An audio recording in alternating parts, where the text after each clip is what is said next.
nkola o track e station nyina pani no. And now you're Friday. This is a better sweet marvelous sweet just say me who you make dynamic what Friday. 102.9.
September 2025.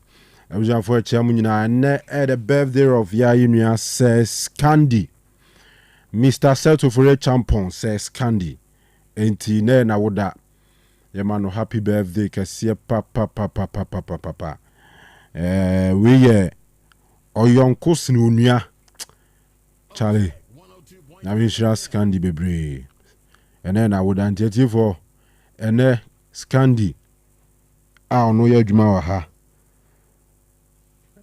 ene na woda osanso ene FC Ashanti Gold 04 Division 1 club e wo Boase esen di dwuma osan ye ochreche ni professional teacher a chese osan kusku aka ho a oye heavy brutal ene na woda nti ye wish Scandi a very special happy birthday dedicating na show ye mano ti etefo we dey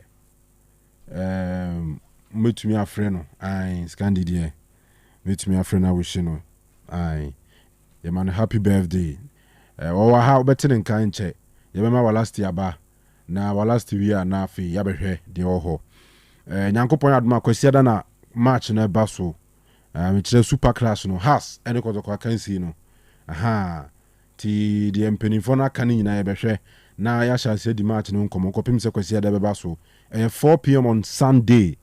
Till Sunday, ye ban up I become more, but I never shall see na yahwe hawa. If he's any mabisia call ewo sa kinsi munti. Kaya ho Nations FC ebo akinsi ne.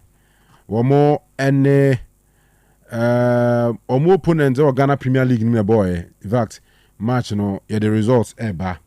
Now the Nations for no. Afi na nyoma nkoyi no mo saki coach no kofa coach for by Nations boy against Hohoi. They could see Biano.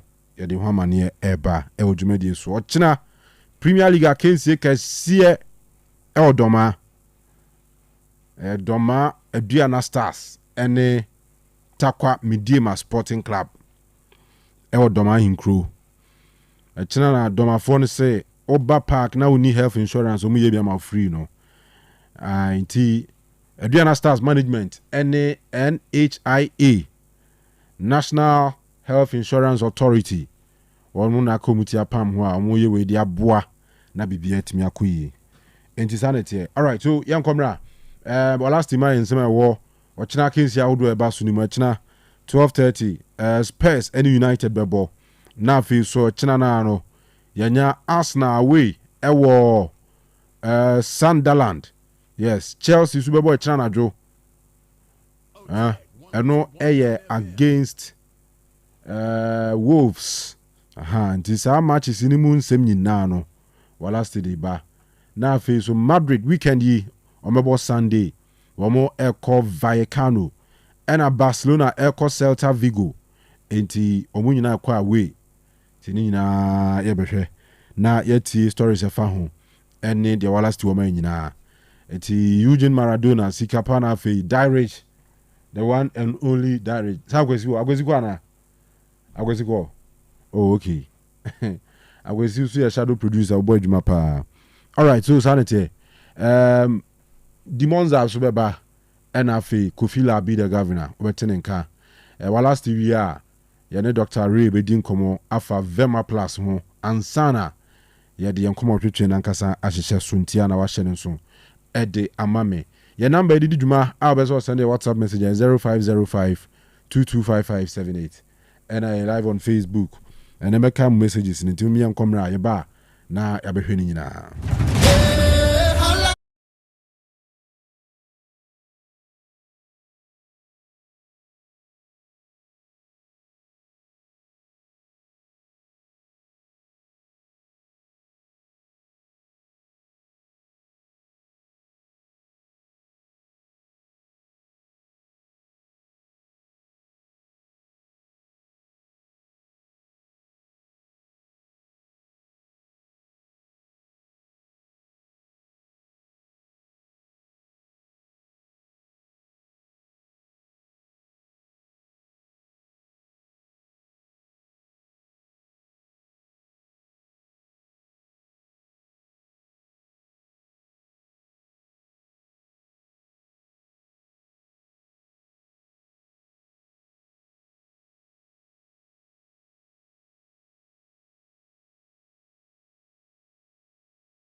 Amonone Nafi and Anumere and Samono Kakra and Sakarinano. And also at Miaba Kama Shannon Susan and a Friday a Kobani Saya Mem Fantu and Mose Matches Saudwana and also Shasiana Fading in Ansono at me out to Jack Kama Shannon so as an Anumere Ameno Kase Uramo our family Champagne Maria Tianes game Paco and also Coso Kamanina and some game El Coso Mamin confirm as some party FC Bobo Kono.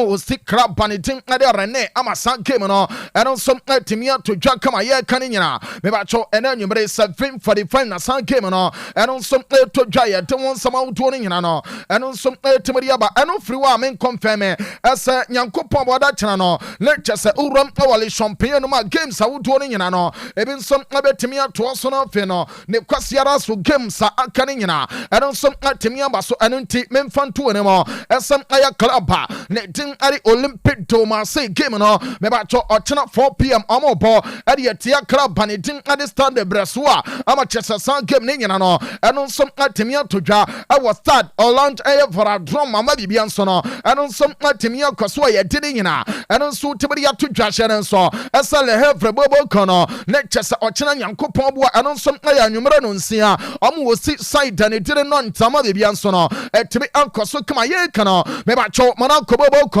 and some night nephew was start the weekday game no and some 805 nina and some amnelan sobobo kono and some adibashima machese baby anso no etimi ankaso kama we no ayale champagne and ye didn't no and some etimi ya to dwaye free one man yemremo awade ye tie ne san Aya German Bundesliga no mebacho Bundesliga no so no ebenya matches awudu amane nyina etimia to dwa kama o chekia anyumere ya me na o kasa game no baako at exactly 7:30 the atia no and some aya veda brame bobo kono mebacho omane Wolfsburg ade bom amane amane nyina no and some etimia to dwa kama ye kana lectures eba so 7:30 ne nyina no o chano so say game we no and some to dwa White Stadium ama bibia and some etimia koye kama ye kana mebacho nyanko poboda china uremo awade ye tenese German Bundesliga no mu a lectures matches awudu no and some to so kama ne nyina and some uram ewo be arena mamin confirm some by all for Leverkusen so no bo ade atia side ne de ama chese ne nyina so no and some atimia kwaso ye kana mebacho Hamburger SV ebe bo ade atia side ne tin ade de atia ne some Borussia Dortmund dama bibia and some atimia kwaso enti Yankopon bo Dortmund de bobo kono omo some ade yellow one APM awo chese club ne tin ade de woman some Hamburger ama chese baby an some atimia kwaso channel so ese game ne etodwa awo Wolfsburg Stadium hono na match ne nyina no and some aba so ye kana mebacho hafi am bobo kono at exactly 2:30 amobo ade atia side ne tele lives kama bibia and some atimia todwa kama ye kana mebacho game ne beba so awo Prezaro Arena young queen no na fe no memfanto no se Union Berlin bobo kono ebe bo ade atia Bayern Munich na mane nyina and some atimia kwaso game we no and some todwa awade ye tennis out for a straight game no and some aba so no lectures about 5:30 mebacho Borussia Mönchengladbach abetina fie awade ye tennis Borussia Park Omni FC Cologne and the bomo game we no anoba ya shiye pa enti we no ayade ye tennis Aya Bundesliga no and ye ton some out one nyina no and some timidi ama we na nyimra wo so no so no yam kua no na memfanto no se uramo Otec School of Journalism and Communication Studies asye and you better timinka and central juma ya yankasa ya mana ya wakono wo pesa wo yebi na chasa wankasa no won som otimi bomade na fe no o jitum mane mane nyina timi koya Otec School of Journalism and Communication Studies and you better be to ja ese odo ba no odo wo fase no odo nua no mebacho wankasa wakwada na won ne tie no wo de ne ba say ya wo a ena ensentua dwuma no won som no pesa we bia Otec School of Journalism and Communication Studies ena na nyimere mede to dwa esam onso o bana sa wodo onso no wakwada na ba na fe no ya bomaden atete na mane mane nyana no eno som atimi akaso hye nso ese Otec School ya affiliated to NAPTES no Ghana Education Service ajiye tumo eno nti a diploma in journalism and media studies and ye de ma ye de we ma wa meba cho afi baako o kwa national service ama Ghana aban na atua woka enye individual bia ena atua woka meba cho national service aba de tie ne san amanfo nso so no wie de tie ne se KSTU mo akwakoye no nso akwakoye be ama ne nyina nso atemi akoso entichere nso esem o bomade na fe no wa frem penimfo nyimre ya na mamo no esem wu se okuta wasi anase SSC certificate eno danchen a onkura no bia ese we A-level liver ansan no ba we a mature student wo pro 25 years now fe wo working experience wo betimi aba eno ne pa kire se umuamia na wo de woni wasi anase A-level ni bi na mamo no obro mfie aduonu num 25 years wa ya adwuma enti woni nkrofo ya adwuma kakra wonim adwuma ya ne so a obeba Otec School of Journalism and Communication Studies ha na for ba pick your form no won so a watcho exam tifie twan resource no meba cho bra de tie ne se aya resource ne ba we de copy beba no fe no ya file ama bibia eno nso matemi akoso enti de tie ne se anwumre no ba bia wo bia no yes tie me ayo Otec from ye fie ya and Otec School of Journalism and Communication Studies no and some our sanity entino oh faka be si Dr. Mensa o si Dr. Mensa now abusa se ope as one se taxi station no unya ehono ma na fe o fro car no busa se me ba cha brother ni be na ne kan ye ye kire wa se ha we de wadama me se mesu Otec anim ho menim ho enti udru wa na waseme usi crossing road na no ubusa security na bonkum ho no baby ubusa security na hwa ana school administration no ewo afi numbers ne nie ubetimi aye de tie ne se enquiries awodo ewo akire ansan waba eye 0547 823 005 0547 823 005 and answer 0243 842 007 Wayno Otec School of Journalism and Communication Studies ana chasomo sono bomadena fe amadi yawremo ama chasa jumani nyana anonsom etemi akosono ye free Otec School aso ye ne yawremo awadi ye tede se katana so siwi ano memfanto no se siwi ano ankasa ana de ne de games awodo no ebini wo ne mom ne me pacho da chena uram awadi ye tede se katro siwi ano mu a ma ye games awodo ma akoma akonan na de ye tede se no anum aye komo me ba chomo betina fie na amapo e de tie kayare culture game no aye 2 pm na chasane nyina so no anum so timi ya baso ya kana me ba cho uramo awode ye tenese seminaria ahono na game no anum so timi ya to dwa ya desansam no anum so timi ya ba wa bra aye 2 pm no the same time and I mean confirm asam aye lecture bobo kana amon so abapo e de tie club the team ade Hellas Verona amane nyina no anum so timi abaso ye kano lecture se uram our stadio va damer ehono na game no eno som boss ye ngramo awade ye tere some Alliance Stadium me ba cho eno som what to win no lecture se Juventus obobo kono ana de ye tere some amobo to win derby no ade ye tere to win no game we ano ba se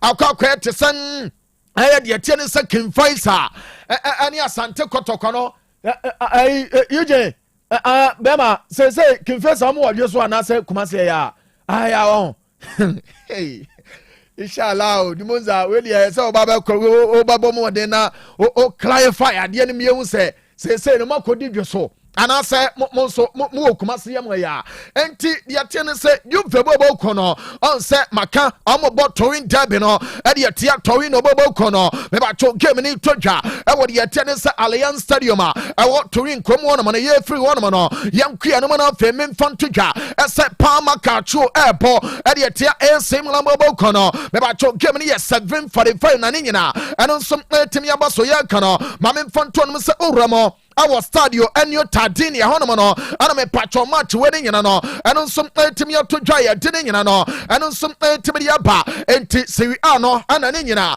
eno nso hima gukama ate se brass band ne ramo ewo Bundesliga kanimo na afi no ana sa La Liga no rada on sem na Bundesliga no eno de ya wie nemom uramo our Spanish La Liga no mu a anwumre me game baako akono pa eye oche ane Real Sociedad enyemere no ngoche ana sa game ni to dwa na hyere nso na sa match no eba so no na de tie ne san Uramo, our men Fantonus Estadio, Martinez Valera, Ahonomono, and a chasa game in Toja, Yankopa Wadachana, way a Kia, ABA, not chasa baby and sweat to me, Koso, and T. a Buadia, Yankopa Wadachana, Uram, our Girona Bobo Konumwa. Amo tena feno amene club panitede Deportivo Alaves nsono abo game na anonsom toja awa Estadio Montelivi ama chesa baby nsono anonsom atimi akoye ye free one no let chesa ye ramo awa Estadio Ramon Sanchez Pejuan nyina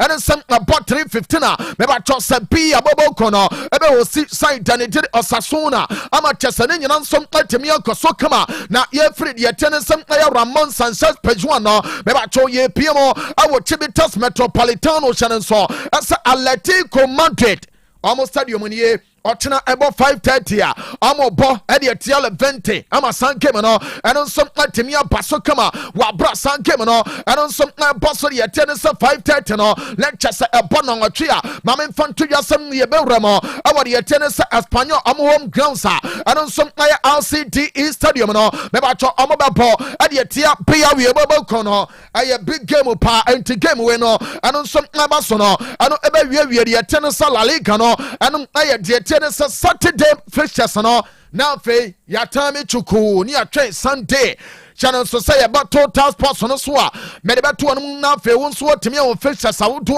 me ba cho eba kaso awade yetene sa La Liga no ano aya memfanto no sam na Sunday no enti we aya fixtures ano so beto bia de wo mo sa Saturday no yenwram na Premier League no mo na Premier League no ena de eme game bia o there be and then the direct na dey ko Facebook ntia no asane so ese wo the message ni ba na chama so o de na tattoo san say wo yu o mo papa chama ba bia wo kira de no me ko na ni nyina no ane say Premier League no ababe ye games yankopa bo da kina aha Premier League matches awodo no big games and eba so no Shannon so ese Thomas Frank ne saida tournament peno abebo Adia Manchester United way aya lunch time kickoff game we no ano baya sepa ama chasani mani nyina no ano som atimi akoso ano aya tournament pe ane Manchester United team no ana chase yede won sama udo ni nyina no ano som atimi dia ma wo so no na ye kono me ba to two managers betna dugout to ade ama two clubs ni nyina no ano aya Thomas Frank ana fe papa ni tin ade Robin Amorim ena nyumere omakasa ade nsem ni bia timi aba na before say sansam no eno nsem na betimi aba ne nyina no menkom ene na fe memfanto ene mo esa Thomas Frank aya manager ade ma tournament pe me ba cho ono ene bebo home na papa ne say hwe game no ano ba yese ano ba den pa na ni nyina ne say Manchester on say na last season no eniema nkoye said eniema nkasa no enso tie na mom this season no owura ne tero Robin Amorim no waye adwuma o se ono Thomas Frank no o adma owura ne tin ade Robin Amorim asanse papa no wabo adwuma den pa na nipa so de oya ade a wosaye yi enti Thomas Frank me ba cho oye tournament pe omo manager onsa Robin Amorim mpe wa no ese etie be ni nyina ene se game no e ba so nyankopa boda chena Thomas Frank and Robin Amorim yemfa na fe no yemra meto so no so join the Facebook no Otec 102.9Fm Otec 102.9Fm YouTube no and some Otec Sports Opa na wa like na fe wa share link no na messages awudo ni nyina no e da se kama Thomas Frank and Robin Amorim. I think first and foremost you can see it's a Man United team that got more confidence. Definitely, I think Ruben and his coaching staff have done a very good job. It's clearly been a tough year for them and for him. I admire him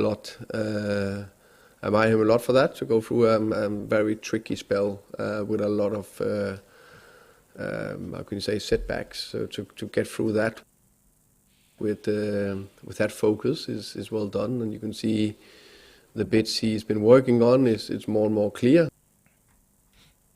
all right enti eno tournament per manager ono Thomas Frank na de sansam ne nyina eno nso timidi aba chechemu sa no kwasam ne eni pade oya de a osaye yi owura ne jede Amorim no adwuma wabɔ de ama United ama this season no eni ma ne nyina eno nso koye de ama club no ɔbɔ na ba so no afi no ono nso ka che ne sa waya adwuma ne ye eno owura ne tin ane de yɛteɛ ne sɛ Thomas Frank na de sansam no nyina ɛno nso ntimi de aba no yɛnko ɛno mu no afei no yɛmfa nsɛm awotoɔ pina no ɛno nso ntimi mmra Amorim so no adedi nkɔmmɔ kakra na nipa deɛ ɔn sɛ yɛka nyina no nipa no yɛbɔ odin no ɛsɛ wo nso ka bi Amorim se nokwasɛm nie ɔno coach na adwuma no a ɔyɛ nankasa na ɔhwɛ nipa no bi so ɛde ayɛ adwuma nipa baako a ɔno Amowi wɔhwɛ no so de abɛbra abɛduru ne no Aye Jose Mourinho nam se kaish papa yenti na sha se na enye na nye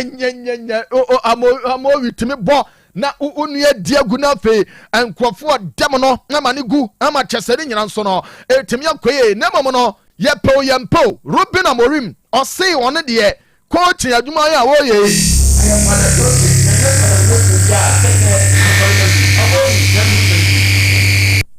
I learned with a lot of coaches, but Jose Mourinho was a reference, not just for the Portuguese, but around the world. He was, especially in the beginning and during this career, he's always winning. He was always different in the way he communicates, and you love them.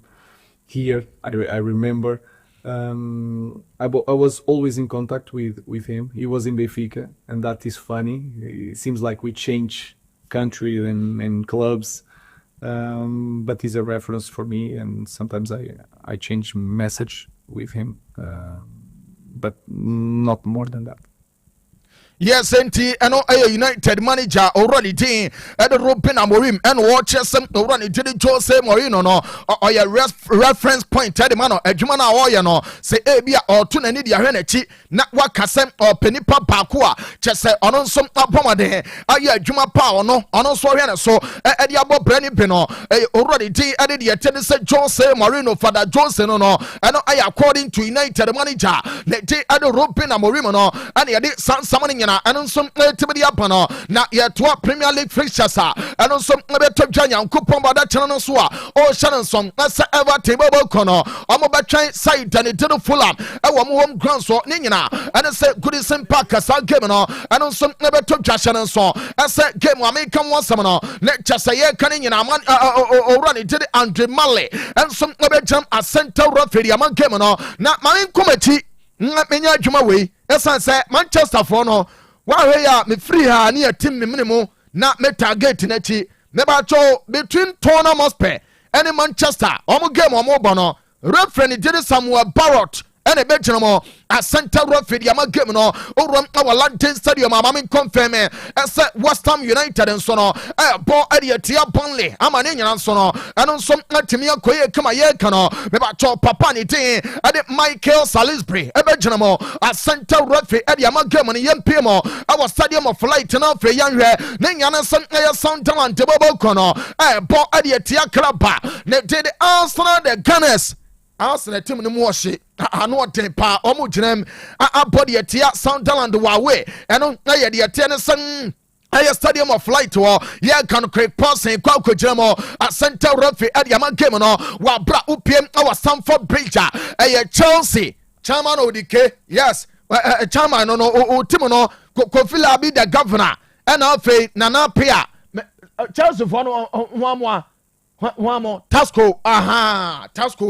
Tasco mo body etia Wolves we there say papa pan kwahye no obeni nam wo be ya gugu bia wo we ya e bia Tasco hia na ba ko beto adaka na afi ba ko prison e kire tin enti no Chelsea there so mutimi win san game we na afi no eno so akoso eno aye manager ne did the ten se Enzo Maresca na sam na make no me ba cho game American one sam no owura ne din ade Andrew Kitchen e be gyina mo kitchen asin kitchen o na edi na ya kitchen jare enti ahanom wo de wo na fa obato bia Michael jare boy no no ni school awie I just out to school out them one afe what travel bana de nemum no owuram UK dia papa we no ne de ade Andrew Kitchen ono ebegyina mo asante referee e de ama game no ama chese dwuma ne nyina no eno nsom atemi akwaso kama we no ye Premier League matchesa eno nsom aba so ane ya dwuma ne nyina eno nsom atemi akwa ne join ne Facebook no Otec 102.9FM Otec 102.9FM oba like page no na wa share ama bibia atemi akwa na what the comments I would no e de ato ye be ready e wo de tie ne se show no so amu bia enso atemi an se ena nyimre no ye ne wa na chese adwuma no so no ye bone kama ama bibia eno so atemi akwa website no the www.otecfmghana.com on so no me ba cho ne nyina so namo a chese adwuma no so atemi akwa ama bibia nso atemi akoso me to so e wo Premier League no ma na fe no ye the stories I would do aka ne nyina eno so atemi aba okay papa ne ding ade Steve Sidwell me ba cho Steve Sidwell la me kana aseme no wabo Premier League no wabo team Sawodo ama chese waya adwuma pa Sunderland mo nyina no omonso aka ho enti ekokoba ne sa no on say Arsenal and Sunderland bebo our Stadium of Light ya frɛ papa na ma papa na ba na obi a wo ya mfa ne se kotoko na ya invite no na chese kotoko former player ya frewa ma ba na baba be ka o si your opponent ne ba be bone de o gina ne na so party sa bele wo so ba na ye cry de enim se me mompa de me nyini sa team no o belu su matcha wa we ya wo di moja ne be kofie e wa Ghana ha na mom Sidwo se yankam wo bia so ntimente as a form wa ekuta Arsenal no ono wo kan won obeka kire obia se ebeye den ese bia this season no betimi lose game or say Arsenal gina so wo form of their lives enti Arsenal bobo no on the enfan Sunderland no mo ba bebo o kan kire obia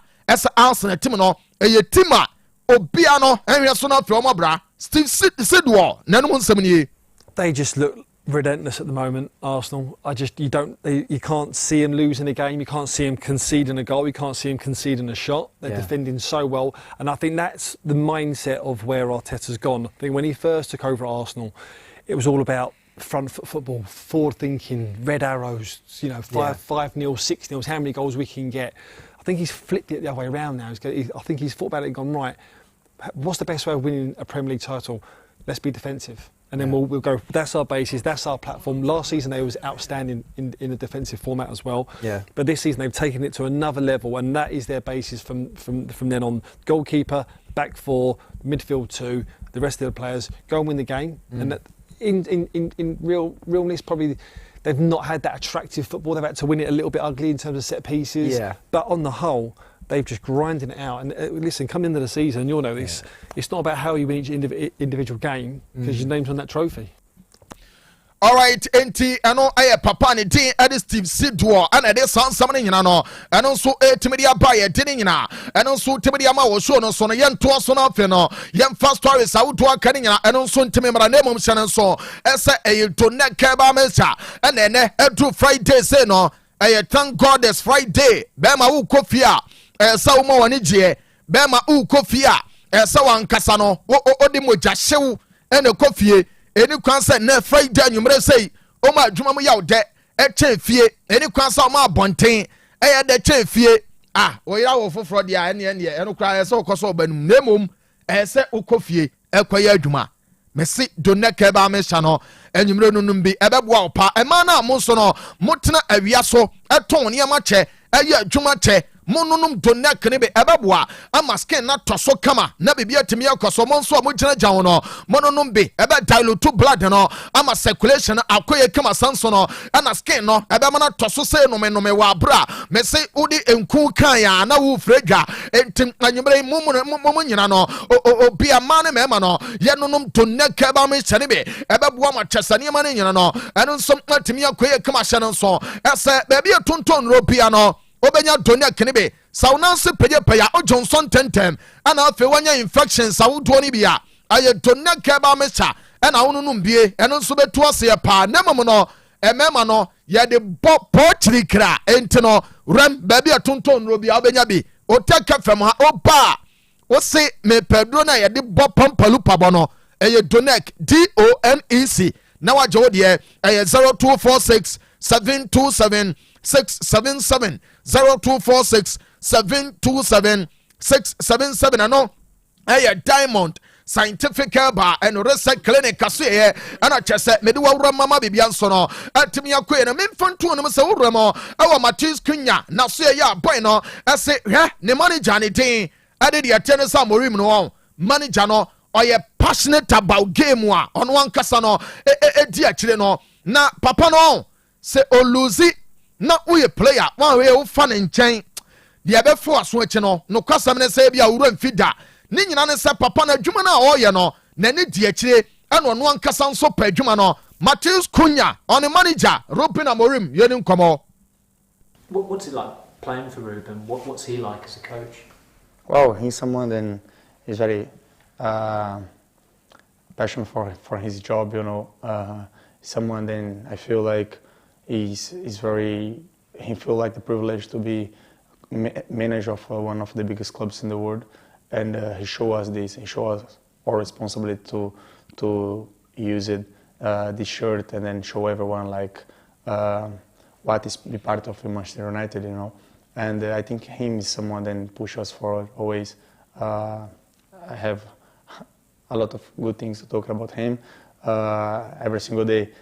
All right, Tinti, young fancy wa Brantiani didn't Matis Kunya and Wakasano. That's a lot of good things to talk about. Papa ni thing, Eddie Amorimeno, a boy no, then some of you to ja, and you're didn't I don't some to me about show no so no. Now, men come and man up, Fabin Fanton, so rum our La Liga anymore. And then you made the say, can I say, yes, from 2027, 2028 season, Kokokasi, 2031. 32 season no yase La Liga for ne say omo person omo ton sa TV right no na fe omo de generate sika ediba league nim ama bibia nso no etimi ko enti from 2027 ekosi 2032 no de atene sa La Liga nso no presika kakra ma ne nyina eno nso atimi akoye kama direct bomaden nefa kampono no fato so mame ene Barca akoye training no ho yan check atmosphere no oba Facebook no so a Otec 102.9Fm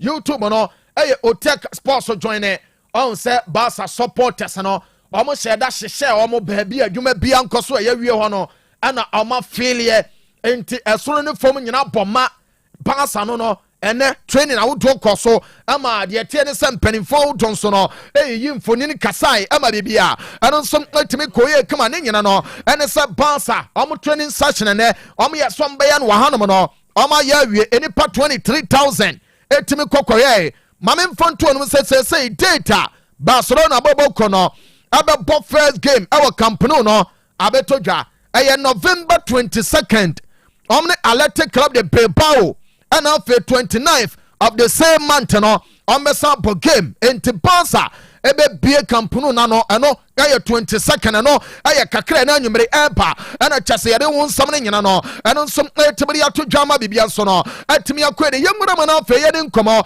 ene boy and did Marcus Rashford aya player this season obo adiama Barcelona bobo kono na Rashford wakasa ne boy na de nsem ni bi edi abawo o se hwe we chine wa we ya nkoma Rashford di won we ya Manchester ni a hu na nkasa ne hu biem esansa watoshe no ejina chire o se we chine se atmosphere se stadium se ono hu bi da o ka one hwan enti akuti enu ni wura Manchester for no some chance Marcus Rashford o se ne a good second pono no omuramuo ana afei stadium na nkasa no fine stadium ono no person no so rembe ene ono agina ho.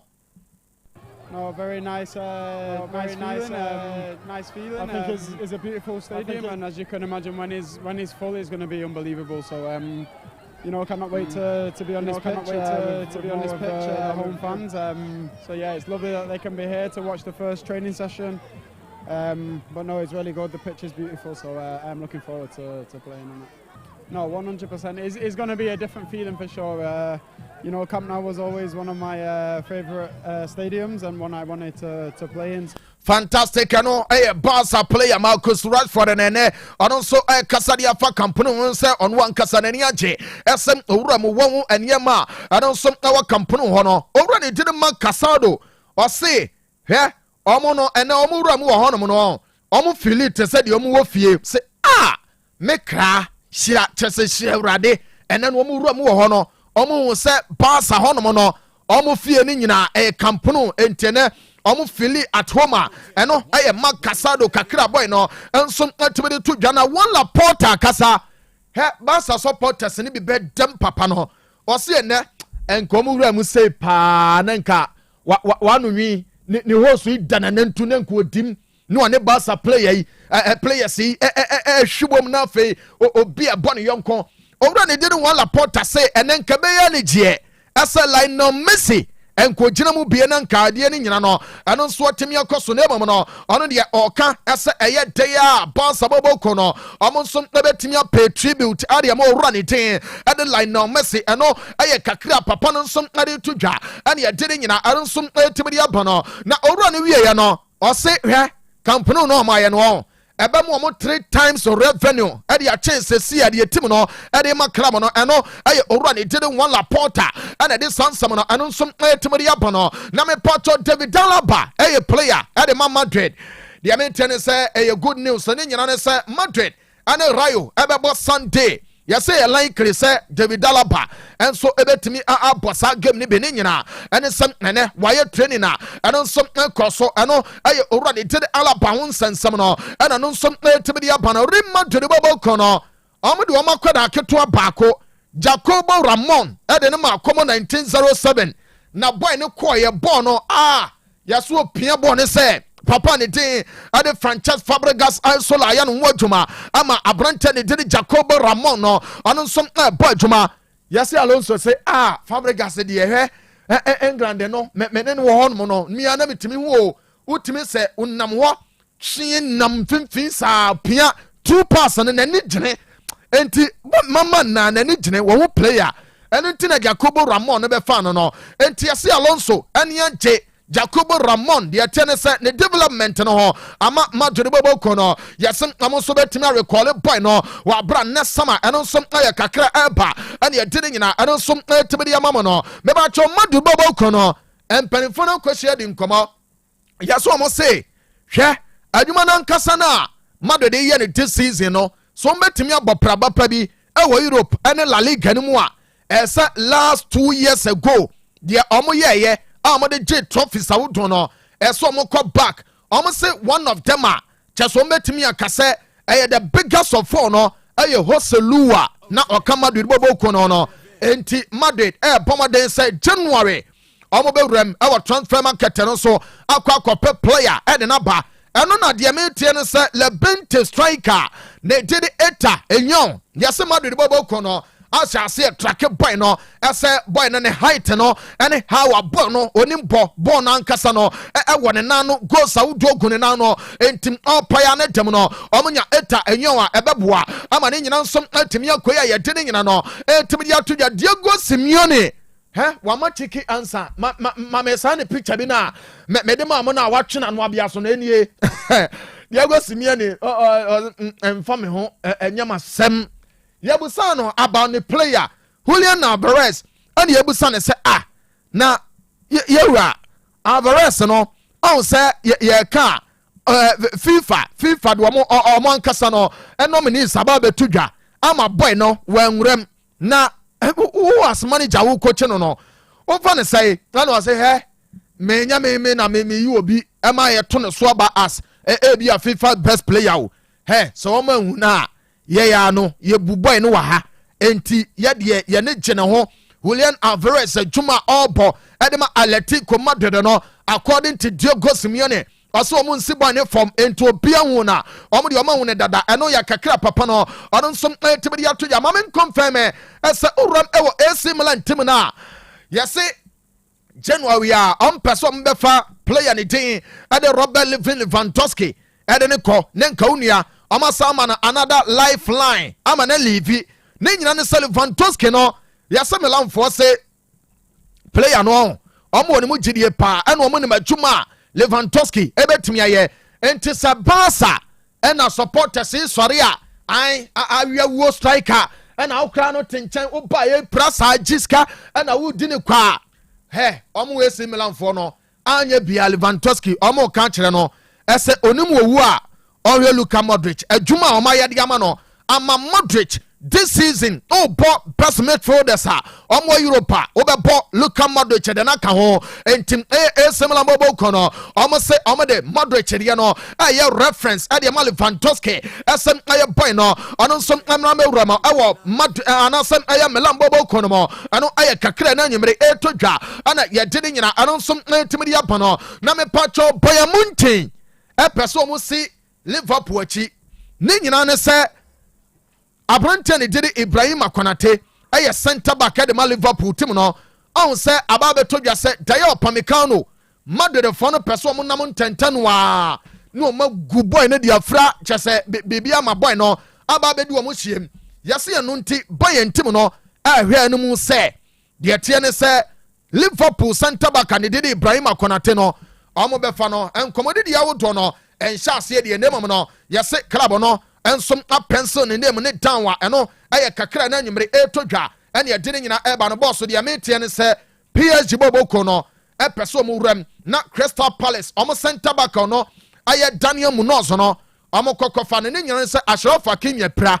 omo se omo pesa omo bobraye this season a ese omo kokofa Daniel Munoz ede ne free Crystal Palace January na fe waba ama bebia nso atimi akoso ekwan ne wasade ya wabubu anu na wie ene Chelsea empanimfo mienu Chema Odike mamentia Chema Odike na anwumre ena Master Jobo generator expert was here expert fantastic say next week it's chana o chana fantastic me ho akwa mo achiase o ofra akokwa mo na okochem na wa branch left to achiase that's right ofra bremu so na ba achiase no ba chem say straight to achiase enti achiase nyankopon bo a ye ko ho na yakwa akoye adwuma no na expert ye papa no ya kota na chi oba penin Grace Jobo onya 65 years master ninu apeni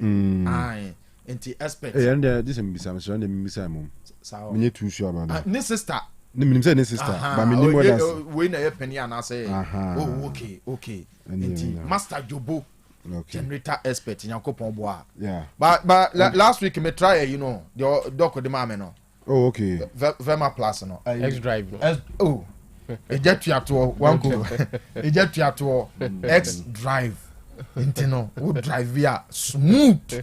That's fine. Don't go back and say. And that's your Scandi birthday. Oh yes. And that's your Scandi birthday.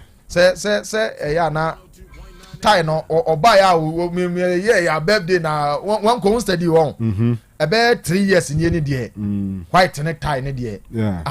Anya African wear white na. Very very corporate. Oh yes. Corporate says Scandi. Enyam nwa nwa so e teacher ni on say teacher for ne de omo penki kashe mu ne tie ne pa no kwase discipline ye adwuma enti happy birthday say Scandi happy birthday yes yamishano pa yamishano yes yamishano Dr. Ray legend let's say ready adom oh ye dey so ho ye oh nyame adom United ayi dey my two story bi o bibi ni nti me ko find out aba okay me ko find out we chiwaba yeba na me de enukure ma ba because ha me se na me site no ana mentumi mfa me amenu akwasi adu achi enko cancer no abra me mmusa mu nukure so anti unwene na mawie mate legend nti boy Vema Plus nkomo ye tie na ye fa chi so busa 102 mate legend me da se maminchia tie for mu tie 102.9 Otec FM Otec Royal Sports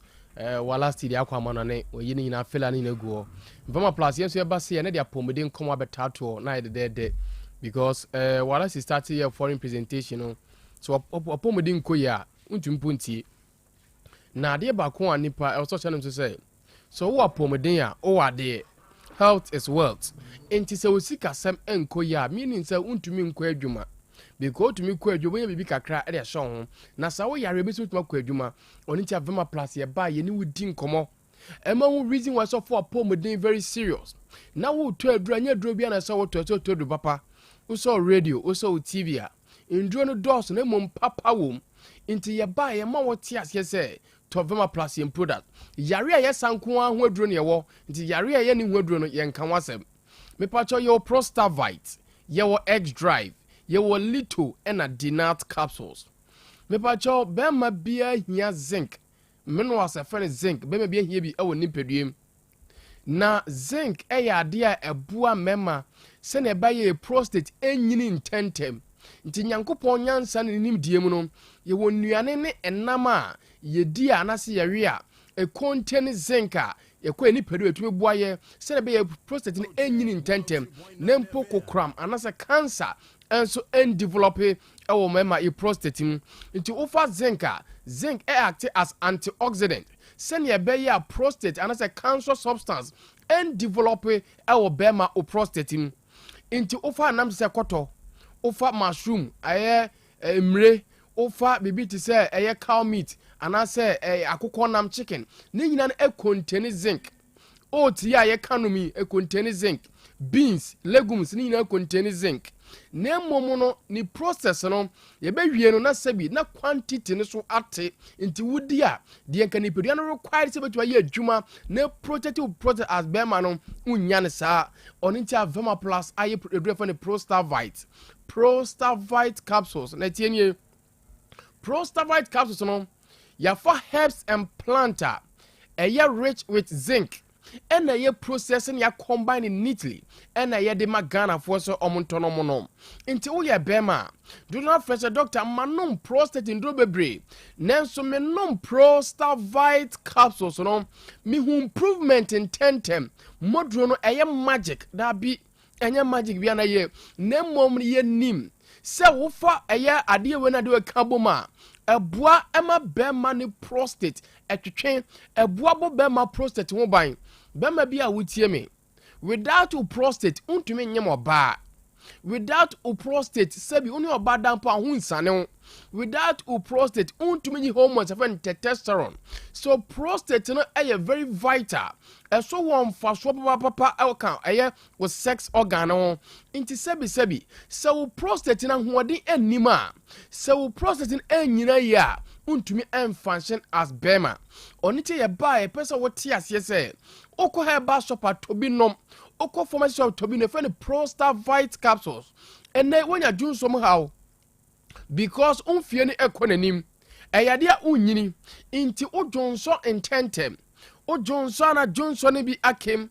odwonso a enchana dwonso asaka okoda na jo a ono yire no manada untumi nda ubadwonso saa ansa na de ache bema odwonso a ufilise emu apai mienu dodo na se we de entafo na nkamewo chairman enye ntafo na bawo your prostate no na ahono bro ne se aye inflamed aye kese eno anyhow at the ebro no e ban say the pressure ato blood so e ban say the pressure ato urethra so na kofa how at the aba nti na nya wonwa se mama bebre enya kidney stones enya bladder stones and other urinary infections because omu Johnson dodo na entumi emma bonten nanso sa utie na uko herbal shop uko formation to Prostavite capsules na onoma Prostavite capsules no babo process mo buy na bibia e kama me pacho police officer police personnel soldier presenter fashion designer mason plumber bemma bia wote me na nwumre emfa Prostavite ni eni agro ma wo prostate hu hia bo wo prostate mo buy say ye show rubber wo bemma mu a chairman no so be hye baby a wodi agro ko no ntumi ni agro nko obiem na wo po yen show katita no mema sem kra nkoyi ne ye dia homa betu bemma mu ene efie jadum carpenter ye show katita untumi nkokobo dan so biem untumi nkoye nkunya ebeso tomato de ne di no hwe busuya nti mema sebe ye tashom rubber no omu ntem into your bema here Prostavite capsules ban infections say gonorrhea syphilis o your ba wo your bema gono ajew bema boso gono ajew ba boso wase ke kautitia na yekro nsuo bi gugu wase kwan kesia na eye because of infection say bi ukọ public toilet oba ono the infection empower ho da baby mama be kwa nya infection oba ko nya infection because oba se bi bodwo nso no beja ona ya gisa okoto ana wotena se inti infection betuma antawo at any time oni ti amso Prostavite capsules na fa ho ban from infection oba no okọ secondary school baby okọ school no infection betuma tete inti to Prostavite man no na mo no ho ban bema wutie bi onso bema na ya mu kekao insuo bi fu bema eba obema no phone afon kete because of infections o jonso amoje di akire eya wote so bema no kekao kape obema no ya wo ya ohwe aba no sabi ba koso eya na ya wo ya no Prostavite uni ani nkomo on 0244 370 702 0244 370 702 ana 050 210 4343 050 210 4343 eduro ni de Prostavite capsules untumi mbo afre ye no bedi nkomo na tu aboa na won sa tumi akabi me pa cho ye X drive ne de bema bia hia o te se de walasti kan no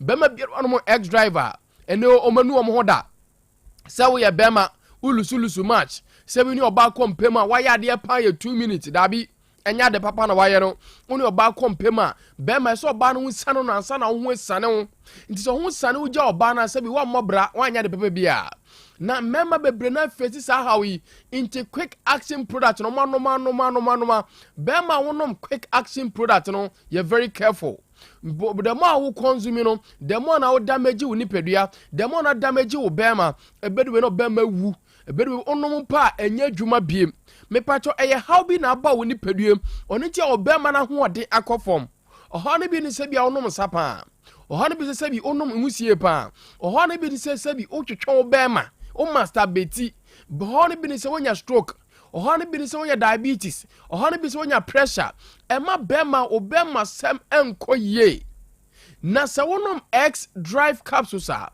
eba boa mo mema sem akoye eba yi wadwirem adwuma mema ya bibia certificate ya dwemu se wadwirem no wodie defeat pe ukompema sika na ho sane intini na connected to ye bema no se moja ntumi mfamu ya obema sore hoɔden entumi embem ntumi ni oba nda na oba nani enche oni ntie ya po adwuma ene Friday wapo adwuma still undu fie because ukoi oba no nani nche nti ukoi ntokwanko antu po adwuma kura unya ni je emfa nkofie na mmom se kwa utumi je wasare as bema wo mpema nka wo po adwuma mrika na wakofie papa wuti abrantia wuti mi mfie ni konanim o mema sem enkoye boma nanom X drive capsules ya fe extra drive obeto no behwe box no na macho man bi nsa da ho macho man nsa na communicate ka bi kyerɛw sɛ wo ya be man na no ma ye macho wo ni kamu wo gyina wo naso o mo oba ni gye oba bi apɛ be ma sebi otum ne da no ne da ye oni nti oba betumi ka sɛ me kunu dada na me boyfriend dada no na otum ne me da pa kama na we die onya de wo ye be ma wo si mpema ye adwuma mo ba eninje mo ba ne hunsane no na oba ne nka se bra kwa me bra kwa kumi dase wona kyesa mpa wa badwuma nti o mema seb enkoye nwumre ya genomes no 0244 370 702 0244 370 702 ana 050 210 4343 050 210 4343 uwo low sperm count usisi taya oya bema online titriti unside triti o mema sem enkoye mozipu etacho ananse etacho me pacho stroke ene bon kai no oya bema asade se wotu bomode wo mpem no ese blood circulation so ye adwuma ye oni chese nom X drive capsules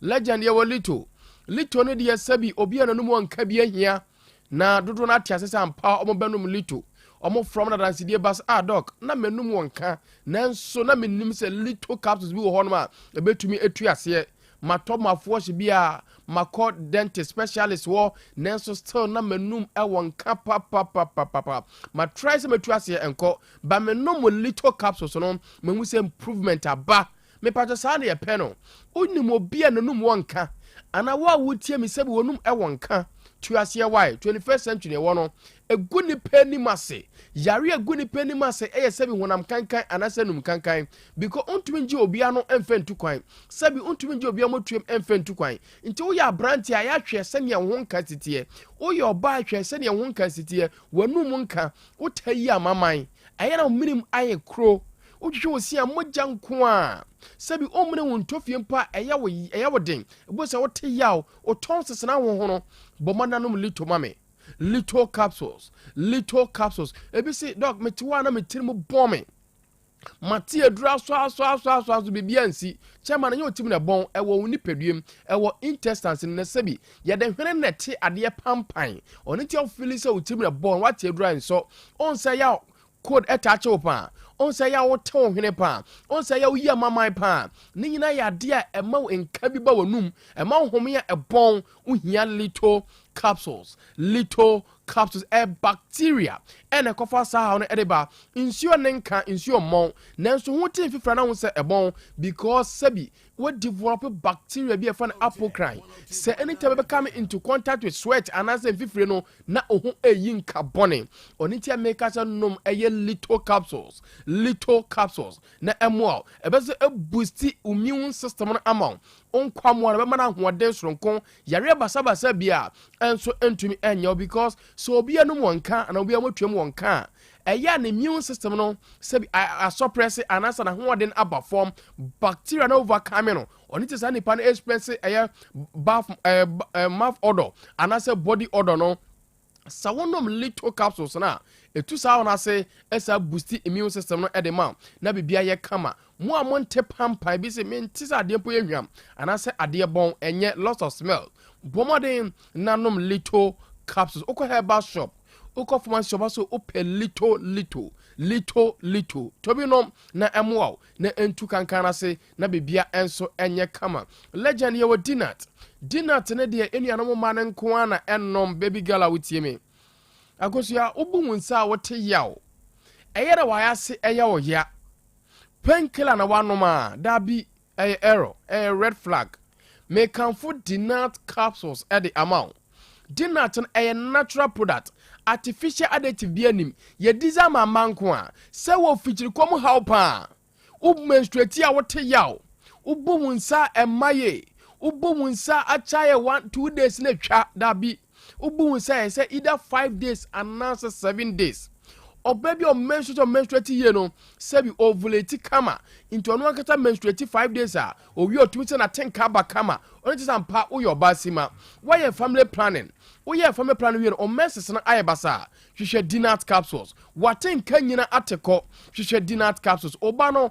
when you 12-13 years that menstruate obuni nsa ote yaw awachire ento painkiller manom to dinat capsules efamanom ye friend dinat capsules we eyendro mako na ya Vema Plus every Friday evening biano ye ba Royal Sports so ne na tiefuo Ghana ma santema di nkomo me pa cho emfere so be freye ye ne woni nkomo record for meto ha mo dabi ye ne wodi nkomo ya so ye eno ano nti wo ye bema no mema sep enkoye infections and adoklo sabi u prostate ahono ya so catheter and a doctor put ko surgery on your prostate freye 0244 370 702 0244 370 702 and 050 210 4343 050 210 4343 Herbal Shop pharmacy shop bianom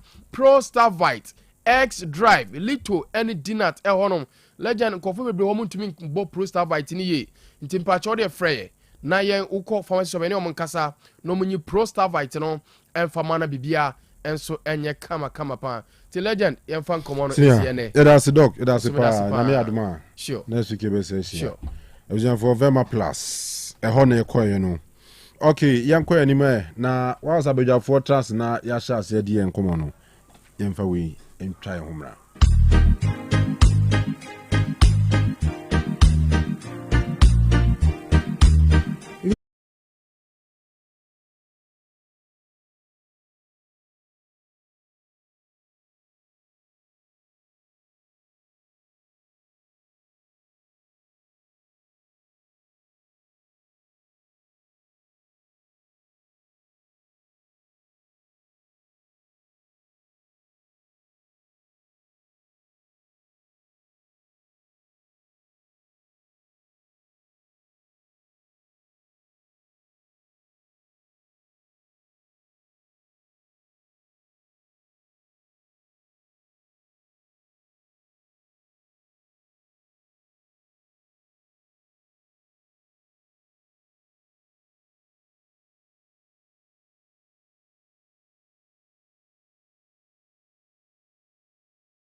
Unya na kwaba. Senior Major so. Na hu ye de. O Awurade adom di kan. De tosu mienu ya hwiye. Enti eno mani biye. Abusuafo nyina ase echiechia members ni nyina yemumu nyina adwo, especially honorable Ejasafo Breman UGC assemblyman honorable yechia woni members ni nyina wose esi ni office wono yenya 3 new members chese omo tretre ku ni mni ade Clifford Chibafo Junior Michiao the diaspora all the members na ene abranti bi nsu hu mi na me gina ba bia me to ade na me hu ya ni se oba no ma hye de simitrase kakra go siana beze me di me hu sie afi mi ye ya o Mr. No mani bi ye odi hu sie agede odi hu sie agede o eto da odi hu sie kakra eboa. No, one was the dangerous part of the Okan is sometimes ebia who feels what do area be. People don't know you until you see. Yeah. And because of social media near the obia exposed these days a lot of people know you but you don't know them. Yeah. Enti say why you say what do you see into who ye bia. So be who I bet to me this Sabian Mugasebia Brown there. You have no idea who knows you. And you have to be extremely cautious. And then why what you say? Unamno. Send ye also talk kwa obini mu into who cry. Why what you say the business? So one builders have mentality now. Forget it.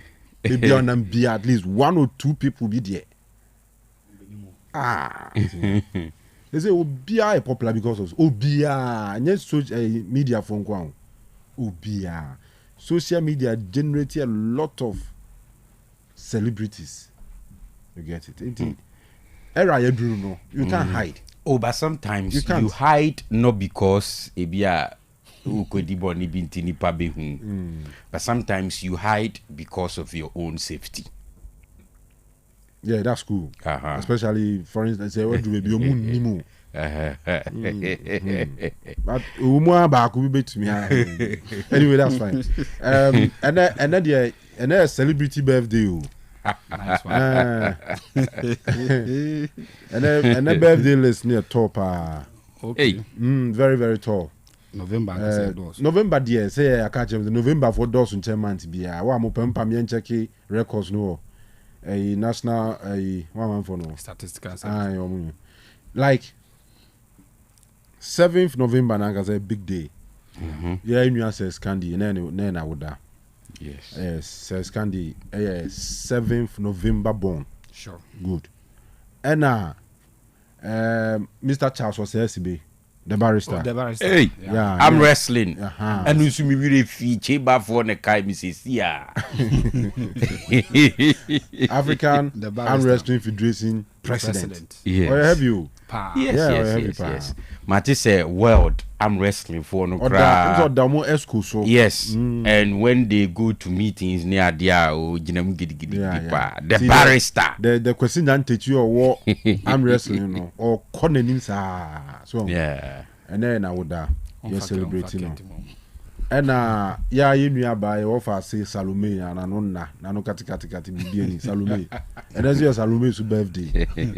Hey, Salome. And I enlisted about US, your friend Apitolo. Yes. Okay. Oh, sir. And then I would any birthday list, no. Your former general manager, Mr. Eben. Sure. The young Kupam's any mate cry. Oh, yeah. Sir. Oh, yeah. Okay. Say, man, you know. Oh, yes. Pure FM. Even those days, I know what hanging. Said, na the young Kupani blow. Tia no buy our bedu. Okay. And one time over 2 minutes, you Charlie or feeling me pa. That's you, sir. No, see, I'm saying you feeling me, I miss me feel you. Everyone is here, na ya kai those days near there. I say, because Uncle Anche. Oh, yeah. Watch your high bianco one chaba. Bia. See, yeah, which is a very special happy birthday. Any in your nominee, yes, senior brothers almost celebrating now. Sir, Kanu, Unquanso. Medase, Mitidase. Namishamonso. It's been a wonderful family. And if you have some no kind, so be experience here and say be a fear and now can say exaggeration. Sure, or more munyam jumum ha may jumaha and now when bonded with people here. Who can take us a my end say Nipan or Shahoya jumenti. Because we've seen it and we've heard it. I be more very good words about workplaces, but more free or more cancer for. But I can tell you, if you know, from day one, ABC Sabre, you know, it's been a wonderful family. And Namisha Munina, one of the most important things is we keep growing, not just by age, you know, but by our capabilities and capacities. You know, me so me damase Namisha mo, and me did say be fine. Pa, ya kuye no, kofi nyama ni bebre beye. Na said ye o kanye na odi hu sie enra many news editor ekwa ye bi na ba bi ekwa ye no men susuda because eye eshimpa ba bi you never think so be hunu ye ko hwe kwan no kura wonam so ko no me wo ha me hu say uma bi approach me ba no say ora o che amena me je so say me ba ne so wonimu. And I'm say what? I say on the John, but I say offer say of a bounce and I'm a call. Quite this young man, nice young man. When you here, I say, boss, me I'm steady. And I'm saying we. So my bedroom room so be enemy. I say be as me yam who feel kakra. Would you foot through kakra? Still me busa say yenya labo. Enya ba na the banana say labo office and also Amstead ti oni me pa na mse o mate na me danase ti didi nkomo kakra ti just like we were saying you have to only be sometimes you have to be of yourself and extra careful. That is all. Be of yourself and extra careful. And never be your heart. Don't do it because we'll be any and I will be your hunty and it will be good to go. But me will a very small message beyond Mammy Farmer Yina just under 2 minutes near go. Debbie. Me baby go baby no. Baby no invite oh. Emma yes idea. You some invite Mramo. Tremako, sir. And say Madam Vivian Cramini in cutting. And I also say Oka Beba Monday. This won't to shed out. So because one counts of the iron. Hey. Because me in cutting, me in cutting quite actually. So Kanu din and cracker, or do you say the same way you see her? I was inquiring with the BSA, but you know. Oh, yeah. Adam Michian or White House, no. Or mammy who say, a nice person, I'm saying, you won't cut him quite idiot. It will be pipa. It will be pipa. And he say, baby, Miss Rena. Memo mani twemu asa enti asem kro na so be kan wo de pause answer pause answer na sini ameme nkomo no. The floor is yours. Yes, meme nkomo no ka se nra o encounter situation bi a yemfa ne se bi bibi ni wo pese o kire se o betimi ayo hu fin kakra bi anka nim guase e bai so nano me encounter be gentleman be situation be about a football game near there o man and so munimbo mu se scandi wa daruma nan kampeze me chirese oh meti me ayi gidi kakra but we are na se bibi chichire so hu o hwe say I mean yeah now the amount for comment on social media na be comment be pa but I so baby o ha chro number 2 nyanka be chro de pa so enti I mean senior says Candy is na me pe I don't know, maybe the right word. He's a wonderful senior brother. So, na maybe when I'm so okay, I think that wonderful would do. He's just a wonderful senior brother. A senior brother that ubit me na she bibi. Kanu na input na ubinyano. When we say, hey, sena medwi say mitimedwi kwa echira ubi so to ame so pao. So you can share something with says Candy, and the input a ubinyano unregretted that say wa share something with him. Unze utimi susu asem hu bi kire obi. Ubewi o say we dey say nka me tena amade so kra ma ne wi me kra nke no ano no. But you can trust that in says Candy you have a senior brother. A senior brother who can make an input out who who say yes, this one is a great one. So what you say? And my observing ye campaign time ye call campus near there. Yes, we're doing campaign, we're supporting a senior brother, but now me observe says Candy the body language and the reaction to issues near there. So emission BB 2 days or 3 days near call campus ni say in says Candy you have a personality ahun e da bi betimi aba na asem bi aba e bufu pa nka wo se utimi explode kire say ampa wo zo ye bema. But sometimes it drew some moment na also to me absorb bibia na o contain situation na ma ensuo bi eguja so na afi why calm se ne be ya basabasa bi ama anase boni bi ansi enti I mean say is somebody who can sacrifice sometimes the pride just to make sure that there is peace ebi a wonya aware but ene na mimpominim se na yese birthday because say no money doso yesi no akra mu di hu nkomo ba escape me enti I didn't really sit down to prepare the message I made be mano, but I say that I am blessed to be in a mix of a group where you a senior brother you can share something with, and the input never bano. You sit back, you analyze, and you are like, wow, this is deep, this is great. And such a senior brother, even beyond Otec FM, you can still rely on him. So, and on such a wonderful day with a wonderful senior brother, we can only pray, say, Nyankopon emana hodin.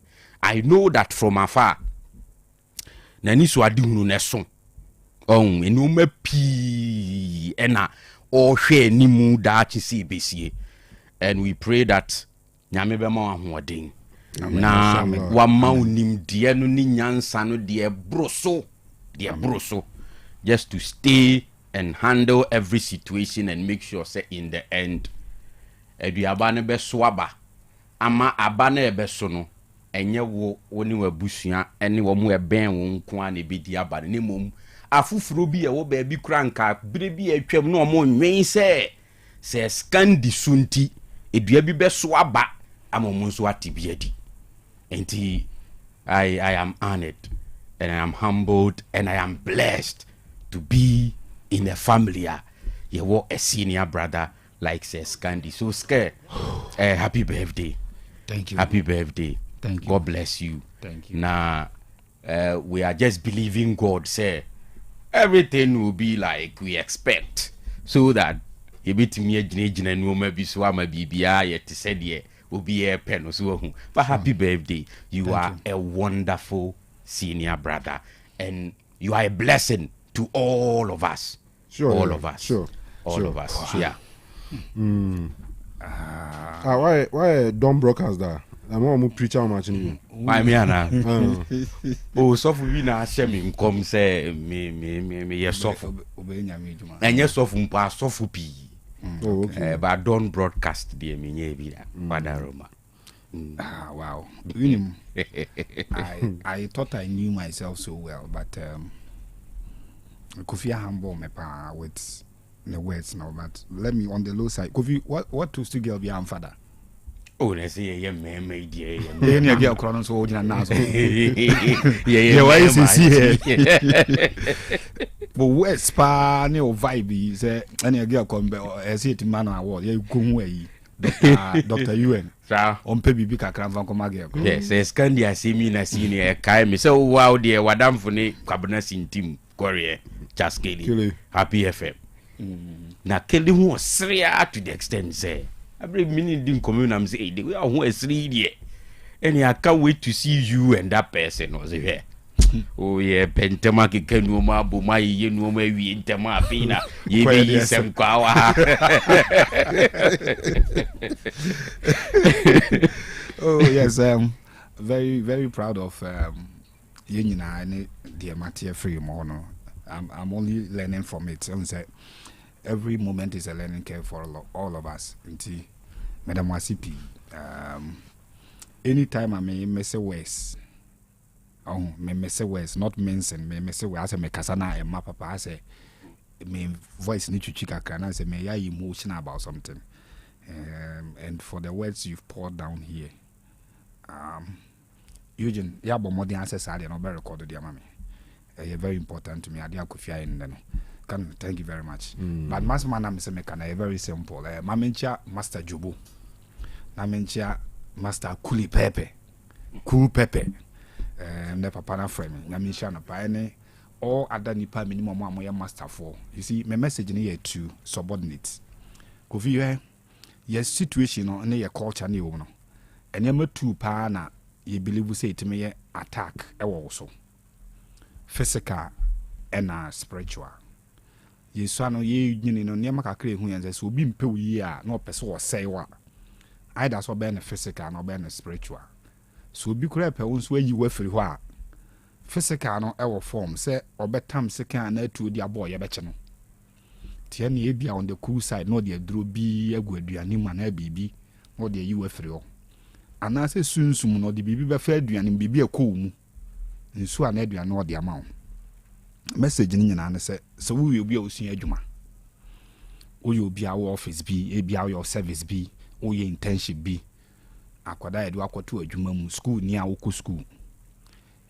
If there is someone around you or at your office wonkwa na say da bia so person odidi and person no bibia wo na ofrew esoma wa emfa na bufu da emfa na say ni trimo odin da say your master wusu adwuma mpo na otimismo Ashtown ha say bia ko ayi so am run about and na say ko abrepo janche koto aduane bre no wa bre o ma o case kampo a take it as a positive thing because ade ekọ nipa mu no nipa ogini di no trust no e no de hyenensa te say wusu adwuma say wakopi office bi na mpanyifo ho na aya akora obi e paduane ane afro jeto aduane wa bre me susuma obumfu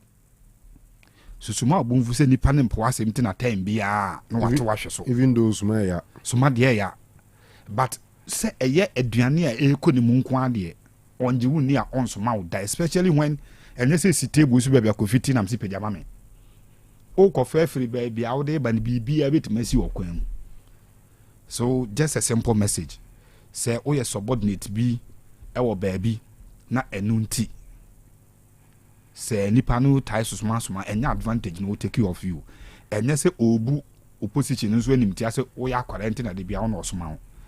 But it is something positive that you should draw on say wo hunu bibi wo mu eji wudi say ade ekọ ni mu whether spiritual or physical you not harm him or her intina wona osoma e ma yes ade no. A short video here I could film here raba bia ne kunu cheating on her sorry ne kunu wiem pa ma wo hunu wache no ofra bonten bai oba ya oro na ta go better dining table ne or serve na aduane or take first shot no dey ko nanu ana na say wait no say what if I poison the food afi na unu ate o afi o hu so de aduane be hye nanum I say what if I poisoned it me the baby awudro bi agum abeda hu do not say there be it is not sorry to say one useless side chick bi o abontin na mekun wo mekunu. It is just to confirm say ade ekọ mu bia no nipa on handle and o ma handle so we trust e wo mu gidi pa.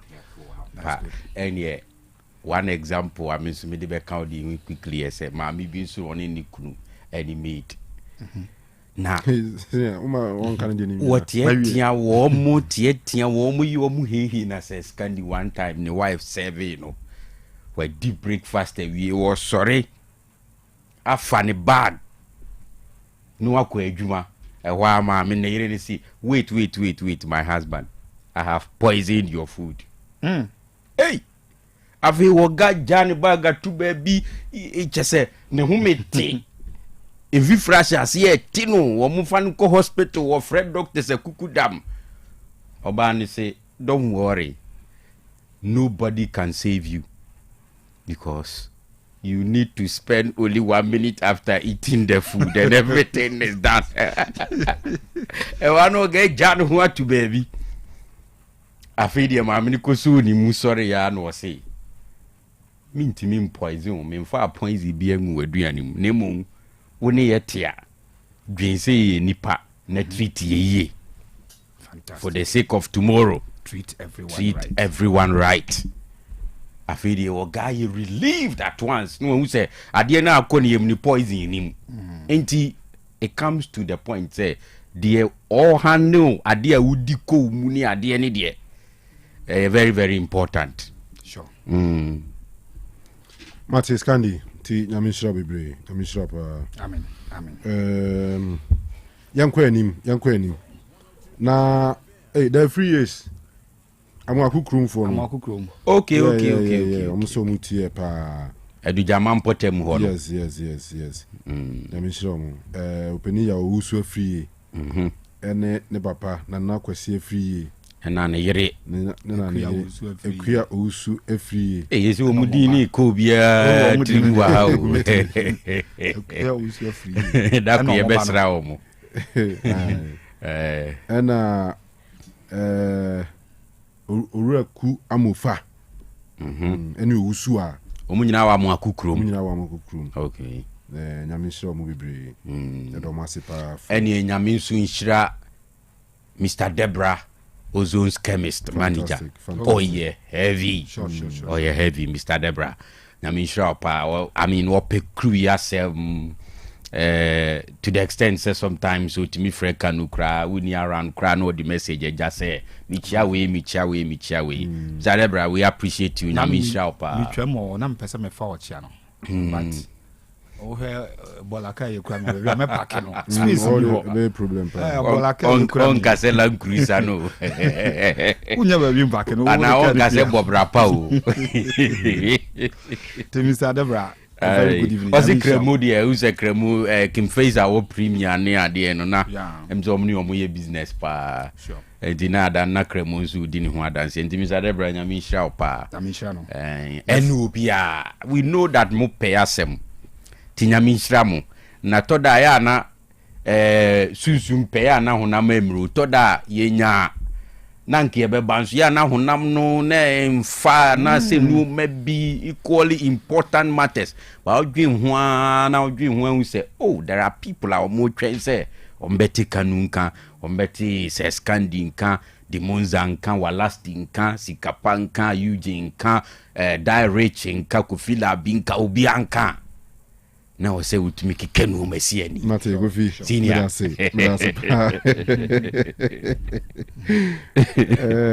all right you be ko no wana yo at least some 10-15 yewo weekend here eze be ko na mami prapra kwa mase birthday na the birthday zuma nka bi se mi pra kwa ni mu ana wa be dey wabe wiye chiri prekope yo enti mami mbubo ni toto na mi prepara kwa mu mano. All right. So all right. Aha.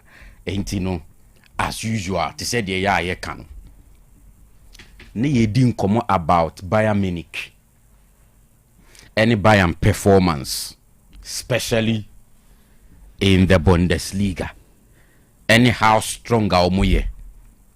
But a man won't pay attention to Bayern because against PSG or Club World Cup, Bayern a top form team, especially against PSG side and omo down by a man.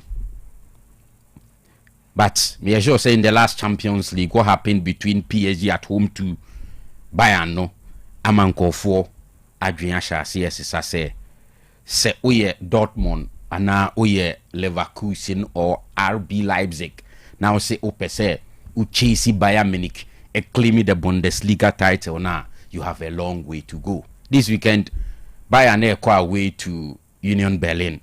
I don't see any trouble until surprises need be in the game never happen or me too strong for any of the teams in the Bundesliga. And at the end of the day, after this weekend, we are most likely to see that after 10 games into the Bundesliga season, Bayern Edaso on top Wabra Oma winning all the 10 games after 10 games. And that will be it. So far France on so I think the same story continues. Yes, PSG are here on and off Kakrebi, even in the last game before the Champions League game against Bayern Munich. Kanu, Omu win here by a goal to nil. Very slim win. It was a difficult game. And Omsako lose here in the Champions League against Bayern Munich at home 2-1. And now, Omu return to the French League 1. I've always said, say, Marseille Beyebi, Lyon Beyebi, Monaco Beyebi. But they don't have enough resources to match PSG. And I mean, the ABC everyone say better say PSG a draw, and now one shot 2 goals, one shot 3 goals at the end of this very weekend. In Tisanity, Italy, so what the story is different because you have Roma, AC Milan, Inter Milan, Napoli. If you like, we beat me crowd. Juventus account because early days here. But the point is that in Italy, there were a lot of teams on beat me winning league, you know. And it is difficult to predict. And again this weekend we will see whether the way our dynamics in it and the teams be beat me at or me strong enough or beat me a single or more out and now. And you better how Milan, Napoli, Inter, and Juve and all those things. Or mobile performing so on. But on say in the La Liga, Kanu, it's obvious. Say the man as you see on the flag, no, it was through POB Alonso. Unfortunately, in the Champions League, obe lose to Liverpool. Anfield. Man who say Bamum, to be honest, in that game, I didn't think that Madrid were going to lose, but it happened. Nemu say offer the La Liga season. Any Madrid performance so far, La Liga they are before any game as we speak. Very difficult for you to predict against Real Madrid because difficult teams to play in the Spanish La Liga. Even still with their form, is still one of the difficult teams to play. It be a 5-2 no, and an too much. But the point is that after 11 games in the La Liga, you have a possible of 33 points. Alonso side Nukuta 30 out of the 33. So they've lost just a game. Right? Yes, over Barcelona. Barcelona and Susu Diachre with something like 25 points after 11 games. But you can see, say, Madrid are more than so. So for me, going away to play against Rayo Vallecano, I think that you can comfortably predict that game in favor of Real Madrid.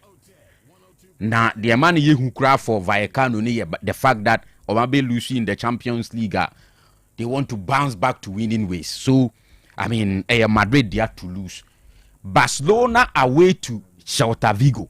And also, another tricky game. But the point is that Barca and Celta Vigo, Ubde Barca bejinaha, or the Celta Vigo bejinaha. Barca, they are on top. But a quite ben a bit me first one man say Barcelona beko game ni mono. Na kweti say okuni mayeding. Because of injuries, any inconsistencies, any those things. And then again, Papa a friend Hansi Flick ni highline na ya obono. Media, many coaches ni binya issues anytime or mobile highline. Especially se mi ko say o kobo highline. against a side that onye us. The whole idea of the Highland way of playing is say you have an opponent who possesses ball nipa e be crab more than you. And 2% ma size of the pitch na you reduce and you be onya enough spaces to flow with the passes. To call the Highland way now say the size of the pitch no are reduced any idea. And also say opponent need decide so be resort to long balls because what close to the size of the pitch. Until you ball long balls there to a chair, you should have defenders ombetinya running back quickly. Sadia ne catch you more.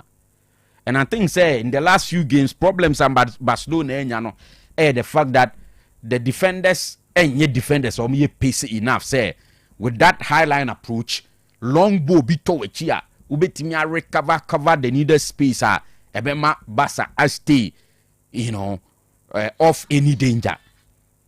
Ain't that is how you look at this game. But whatever be the case, all the box you see yourself will take care. You still pick Barcelona as the side of your favorite. Both Madrid and Barcelona are quite away. Ain't Ninaya away game. But I look at the two, Vallecano, Celta Vigo. I think it's a Barca opponent, a very, very difficult. Hans Flick, he needs to be careful, especially when in the absence of Lewandowski. The problem is that Lamine Yamal betimia ye bia dazzle around up to pejabo naba, but who to connect? In terms of finishing, Lewandowski may be 37 years, but what they say, or prolific enough compared to the young man Ferran Torres. And Barca ewo 1 or 2 issues be even in the last game. Barca won't train they have to come from behind. But for the VAR decision that last goal near Manina because they thought that attack and foul goalkeeper. Nkebianka Barcelona again lost that game. Between Madrid and Barcelona, moving into match day 12, as Mihuni said, the team no and opponent no and what Dane Pano Barcelona mom. That is the situation, but I still expect Munyana bit me a manager to pick the 3 maximum points, especially Barcelona. So on Madrid ne pray home. Neso no take lead media. You are coming from behind. There was a double effort any steps. Unfortunately, at a time almost Ansuo injury concerns near there. But I mean, you can trust Hansi Flick say with Lamine Yamal no money there alongside Rashford mu something can come from anywhere and no bit me they need a score line that will be it. Spain there the birthday man is around any idea yako Spain yako Germany ni idea bia England no na why where juma meaning say United or another 12 game to play against Spurs likely to be like last weekend against Forest were fighting to come up and a United Kushia Omo, they drew. This time it's against Spurs side. Chelsea are bono. Forget about Omo win in the Champions League against Copenhagen. But in the Premier League, Chelsea defeated Spurs. It was the same venue. And you have a situation where players may even say, not again. Yem Pesi Dim Kugu for the second time. And all of that. And the money look like a difficult situation for Manchester United. Maybe Spence, Nini coach Thomas Frank issues, so a bit me a weakness near there. But all in all, you are looking like a close game. I likely say bit me a draw and all of that. Don't forget, say United will walk into this game as the side of Mukuta manager of the month and player of the month. Was so psychologically a bit me a push you, but Spurs and so one of the toughest teams to play in the league as we speak, even though Omulusu last weekend. But Abum suspects that's the 4th position. So it tells you Omuye a very difficult side. Arsenal Kobo Sunderland. Arsenal a high flying. Adi ABC a say Yebi Nebia Sunderland Abodrobi. But I see say France Nina or manage Sunderland na a friend register. The obey was Stamford Bridge against Chelsea. Our boss are 5-4-1. packy more numbers in the middle and at the back to the counter Chelsea no, especially at home. They know very well say senior. See we no only Arsenal born nil and now 1-1. Arsenal semnen nkofo beka. They will celebrate that 1 point. And you bet me a tough at a certain point for us now because the people can defend very well. Sunderland then one of those teams Abeka say was set up to defender, ultimately defend well. But what you say, ain't he bet me a tough but okay Arsenal form any and from unable form no there you can still expect to say a game Arsenal should win. Chelsea and so and in Mubia a pushy. But on say inconsistency near there a win against Spurs and in the Champions League against Qarabağ. Say not surprisingly Enzo Maresca lineup no even though Chelsea are taking lead na fe and Kofone who took no man babaka betia take lead. Now say Chelsea fighting back to be able to make sure say they will stay in line and get something in the end away. 1 point and they buy there. But in the league, I think the Chelsea here so obeying and say the manager Enzo Maresca ever go back to especially the lineup of boy against Tottenham Hotspurs. Only consistent in his lineup. And I think say they will be good to go at home there. Seriously, I will say Omutiminya another 3 points to appease the fans. And we are looking up to an interesting weekend. All right, sir. Kanu. Yeah, I'm quite. My birthday, dear. Birthday freestyle. But that's it. My starting free baby a coffee. A Premier League. Obviously, the branch time game, no, and I say lunchtime game, no more.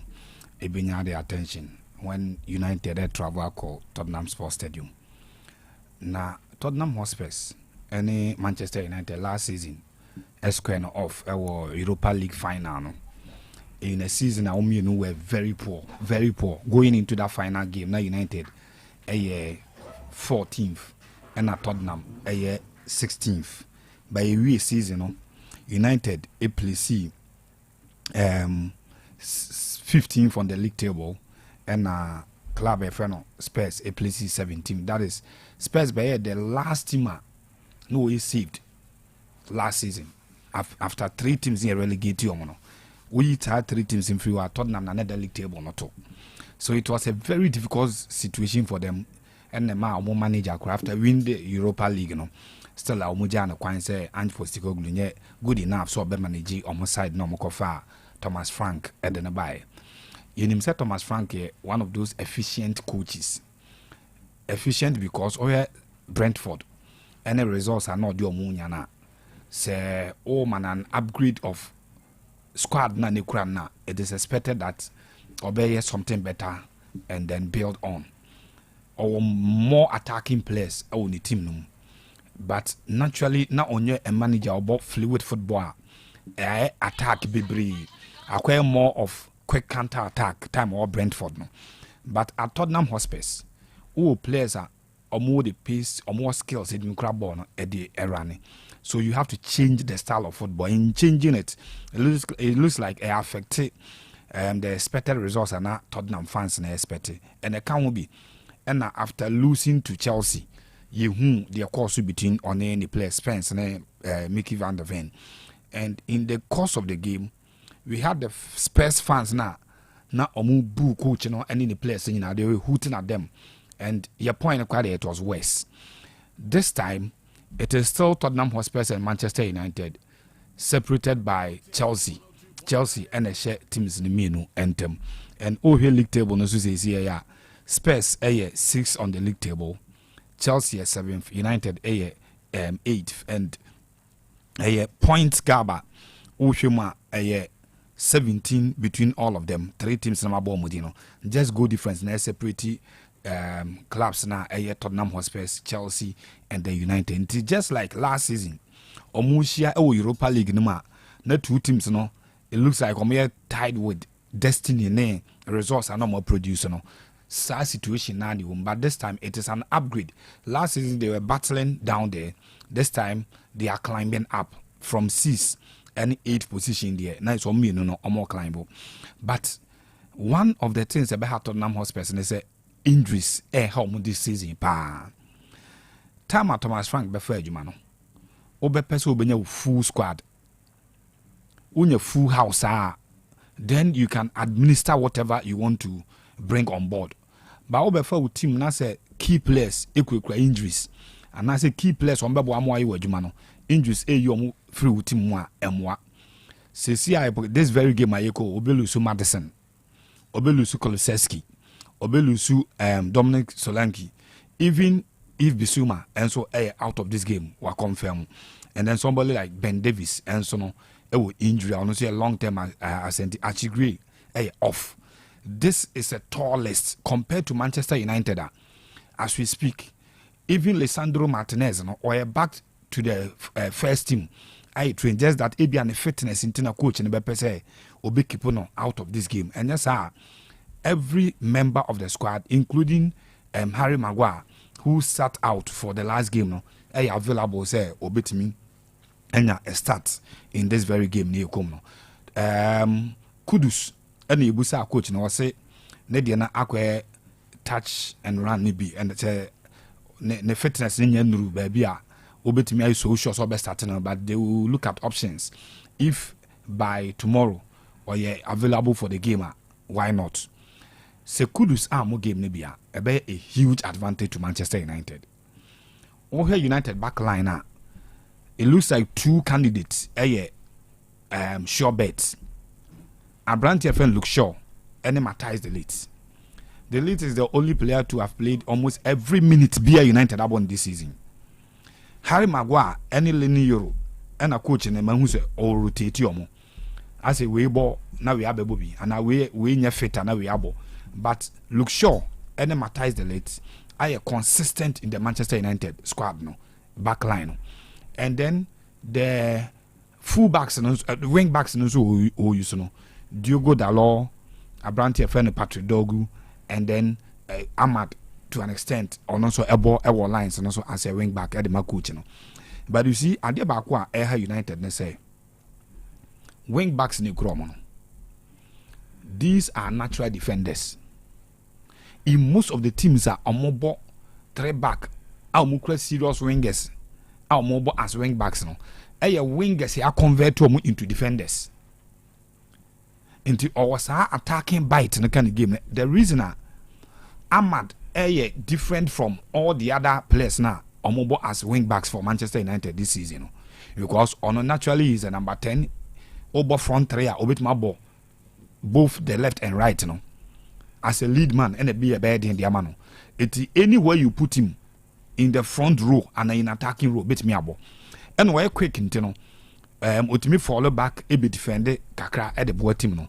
It's in a wing back row now Auburn different from the party dog with the Bamau or do any more. At the end to Auburn a wing back no ultimate. The entire Auburn Dalot a wing back no could do any more ultimate amount. That is the only deficiency of United back trainer or Auburn. Teams or Mabami and Hua AB and Utabewa Kono Ama as a manager Abobino. Wing backs near very key to game plan. Unfortunately for Manchester United, their wing backs are busy for nothing. They don't defend very well. While United goes or conceding this season, it goes that if the wing backs are more to be defended very well and combat me somehow to stop it from even coming. Number 2, United a team are creating most chances, about most shots this season. Premier League, though almost 8 from the league table, but wing backs, you know, any clinical enough and for the door and count, you know, or want me added to the numbers at United here anymore. So for United, if Kudus is not playing, now wing back, you know, any the headache of tracking a pacey attacking left footer or size careful. Now all shot power from even 30-35 years. Or size shoot very accurate when it comes to so other ball connect more. A very good for Manchester United for the wing backs to have the luxury of maybe sitting deep or attacking when it is necessary. And yes, a disaster for Manchester United. It will be the same Richarlison or one player from Watford to Everton to Spurs. The progression and there for me, Onyaye. He scored the goal of the tournament for the last World Cup when Onya that board or Chelsea or 10 a volley no halfway at the toe net in him. But the goals are washishare, clinical goals, beautiful goals, any dwelling and the numbers as what the Tottenham Hospital for the fear of the Kofana by. I'm not sure, so we'll leave to that expectation. And it is a worrying situation for every manager, especially when you two Hurricane if you and your coffee or the buy. Hurricane air car what the base 60% of goals and bare 40% rather of goals at Tottenham Bishing in an or deco. Theodore Ban went to me even 20% of goals now. A step down. So Lenky Becano, I have said also started Nanke from Banmo, but also injury in every team no more. Emma team ninya a lot of shape money more. Now you may be thinking of Obi to say Brennan Johnson and Xavi Simons are on the ball from the lines and the amount. Then Richarlison probably may lead the attack for them. If you want to Paulina ne Spence. Measure how Manchester United be line up because Casemiro in the last international break about 2 games for Brazil. You know about 90 minutes. Or by any himself called by rested. But by a coach now born in all the games. So about 90 or Liverpool game no, about Brighton game no, and ananu ya or some ball the 2-2 now United. A boy in the league no. So A be enough for energy internal. Coach never had different options, but all her options now. What I heard Abranti Alfano could be menu this season Biana. He looks very off the standard nani in him say or war last season and over build it on. Few minutes when you on share that impact United game no. Then Manuel Ugarte doesn't seem to be a darling boy of the manager. AB Oberman a lot of confidence to play. Or ball bear 1-2 and share down for manners and coach are relegating to the bench unless there is a problem in midfield and our shorting personnel and more than the so if United in they all pay Bruno Fernandes not right. No Kudus and start game now. United must deploy men on their lines and attack them constantly. Said the who say Abranti Feno Mbomo so if a fullback that will give you an access a wing back that will give you the options now and Brian Mbomo Timmy Eba around the edge of the box now you want to book Kellen shot Bibri Manchester United attacking Ted on. So for me it is a game that it looks more like a balanced game for both sides, but if Kudus and start the game now, I will go all out for Manchester United. Say maybe for the 4th game running, not 5th game running rather. United bet mania 2 goals or more in a game. Because since Liverpool game never United have 2 or more every game biana or more akum. Then to Arsenal bought a tricky game. Sunderland. Yeah, Sunderland. A tricky game. The entire trickiness. One of those teams almost were attacking very well with the set pieces in the Premier League. Arsenal had 12 goals from set pieces, corner, free kick, in any form. Biana Omonia Premier League and only leading. And about defending against the same set pieces, no more than so. One is at top of the Premier League table. No, the everything echo into the dynamics of this season's league. Emma man for advantage in Arsenal at top of the chrono. Because drawing more men in midfield to create openings and ma in 10 term this season. Because coaches need to be I try to say in the middle, be close to the spaces no. Even without the ball, close to spaces I will grab one to pass it. You cannot pass through the middle. That is why wingers and edge or mudini fullbacks and edge or mudin this season. Midfielders too quiet in the game this season. Even Bruno Fernandes numbers are and then the influence and United games die off slowly because of how Brian Mbomo impacted any Abrante Fan Matiskuna impacted and all the other teams Premier League. So Arsenal go into a game that Omobetima use set pieces they are show. Omobetima defend very well with set pieces. And the bus create openings in their middle as well. Arsenal one of the teams are more better Premier League though Emma Bibreza, but one of the teams are say attack it through the middle and so bit my the Arsenal a balanced team in every front you want to look at it from.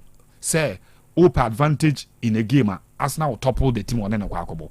But they should be very careful because Sunderland team have a lot of confidence after playing that game against Chelsea. You may not compare Chelsea fortunes Arsenal fortunes this season say but these are two teams with high standards, and the confidence omunya the cost Stamford Bridge Arsenal should be very careful not to take their leg off the gear. After Newcastle 2-1 Arsenal winning, Arsenal is yet to concede a goal in the Premier League, and so munya we come about 5 in a row and 6 in a row. Arsenal are caught in the Premier League without conceding a goal, and this time it is not even conceding a goal difficult. Getting a shot on target against Arsenal quite difficult. Arsenal said, "Oh, to me, goalkeeper." It is difficult this season. Only 4 teams and in the EFL Cup. So only 3 teams in the Premier League this season. Shot on target against Club FN Arsenal. It is difficult to do it because close a lot of spaces, pass away, and it is becoming very evident that Arsenal is building a side winning a league, and that is why they don't want to take luxury in conceding goals. Because conceding one game you are down. They said concede against Liverpool, game they lost it. Concede against Newcastle, winning game by 2 goals to 1. Ever since clean sheets in the Premier League up to this time, they have a very fine advantage in the game. They should only be careful and make sure say Omobo Burnley fetchere na Burnley pia ball ni bi run box mu Hannibal mo hesen commitment goal, but Arsenal stand resolute winning game without conceding. Other games Omabo ni nyina it looks like threat ketua bi and a ball so on a day Arsenal be pressed said the omunya Manchester United game we say United they press your mu create chances, but omo na ntimi amfa ball na to net no sad the end Arsenal will have to guide against, and yes Kanu, this should be a very straight win for an Arsenal side in him say omo she goes at fan omo and one say goes never no more shesa, and I'm sure say and Sunday be pon game no now Arsenal had another win at the account. George Graham in 1987 is the only manager who has managed the same feat here. Papa Frano Mateta Ikrom say 5 clean sheets, but on only the all say na Arsenal if you see 1.9 shots in every game on the average, but Arsenal team we no ball no kora no ntimi mo bi nko mo po mu na goalkeeper akoche no simply because Graham time in 79 they were 87 they were defending more 18 and a ball and Tom team, but this Arsenal side attacking more, but they don't leave their side vulnerable. Say Arsenal dominating attacking into nature what that also or show it's a difficult side for a difficult game for Sunderland, but Kanu AB Arsenal will be broken in the game, but I see Arsenal winning the game and now the home baby. You many messages I found who's a house phone complaining about referee now. Na tester yes Prince Selassie Bedi tester or say them live or Legon campus. Okay. No such I'll say Reginald Collins Amoa always put the game into disrepute or a fake referee brutal white handkerchief on Sunday. Has for make you complaints. Now, Kobe Jones so attribute but away from Mr. Kwame Usu don't call. Okay. I'll say okay. Thank you, Lord, for the life of my nephew. Grant him more glorious and blessed years. Nice one. And here would say yeah. That's right. Oti Ewo UK. Oti is also my happy birthday. Nice one. Now Amwabin Mounts you say happy birthday. May this special day bring you joy, love, and all your favorite things. My mentor, my one and only say happy birthday. God bless you. Amwabin from Director Canada. Thank you very much, Director. That's right. Nadia Enono. Now Wakura Skido. Michael, yeah. Confanoche. Honestly, so we show yeah. So we show a happy birthday. Srenyami Shiramau. Facebook for the baby na traba. Anani Kunsu Kojo Krum. I say come tomorrow, my darling club Arsenal will beat stubborn Sunderland, and on Sunday Asante Kotoko will surely silence Accra Hearts of Oak Fala. Also chia boss kunsu kokotie suya. Mohammed Desmani, good evening Kanu and your crew. I'm watching you live from Adansi Dompoase. More updates on Kotoko and happy birthday to the only Sir in Ghana football. God bless you. Nana Ofori watching the show live from Accra, Trasako Phase 2. Happy birthday to Sir. May your wish come true. Nana Kwabena Jumo Julius. Good evening. Please, I'm Nana Jumo from Achima Nebehi, and I'm listening to you live inside Zimba Sport at Achima Nebehi. Please, any updates from the camp of Chelsea and Cole Palmer's injury updates? All right. Kofi Ajay Exhibit. Happy birthday, says Candy.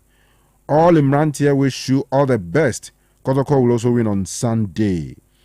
I was in also good evening, Kanu and your committed crew. My team, Asante Kotoko, will surely win against Hearts of Oak on Sunday. I extend my greetings to my only mom, Enu Ekia Efrie.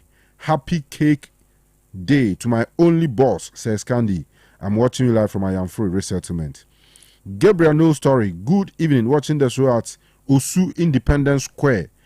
For the past 5 seasons now in the Premier League, every star player who demanded huge salary after the club and the player have misunderstanding. If the player agreed to give him that money, if the club agrees to give him that money, the following season the player totally flops. Example, Aubameyang, Ozil, and now Salah.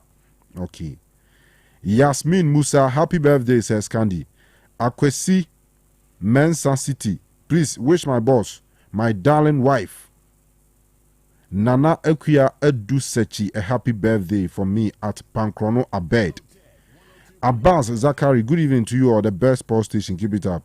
Dennis Jesse, happy birthday to says Candy. Enjoy your day. Lawrence J. Atta Makola.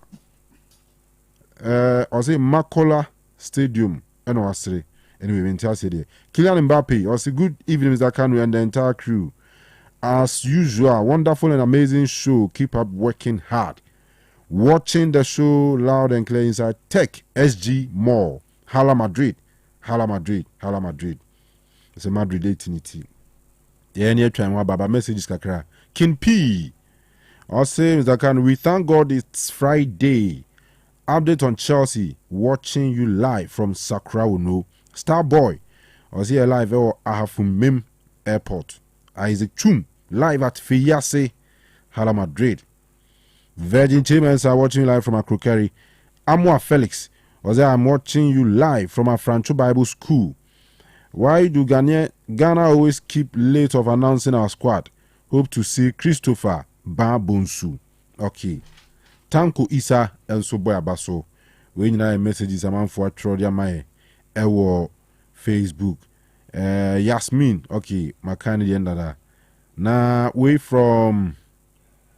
Okay. All right. I'm saying, me ya cover the donor. You best see. Sana nubina shano manabo. And some pain no. Amuzu bitters. What's it? Amuzu bitters. Amuzu bitters. Koye. Mema ahwefo ni etiefo nyina kwa baba Amuzu Beverages Enterprise. Na yedin se bia ba fe no Amuzu bitters. Amuzu bitters. AKA Atopa 5000 bitters.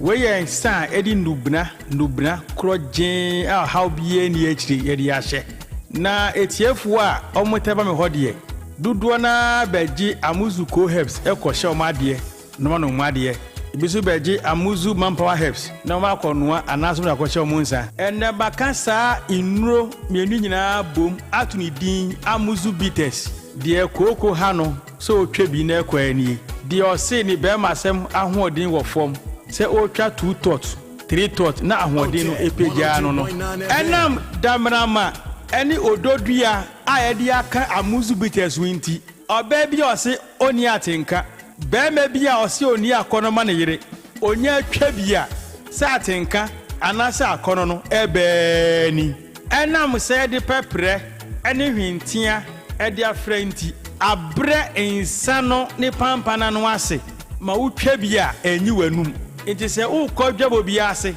Now per se on so ebon so kakra. Amus bitters why? Ebo ni so ban you enum. Amus bitters to baako. Atupa bebre. Amuzu bitters obi a o tiamia o si doctor ade chese mekoko dua so a biye mutim anase constipation e wo me so. Onya amuzu bitters twa oye be sane kama.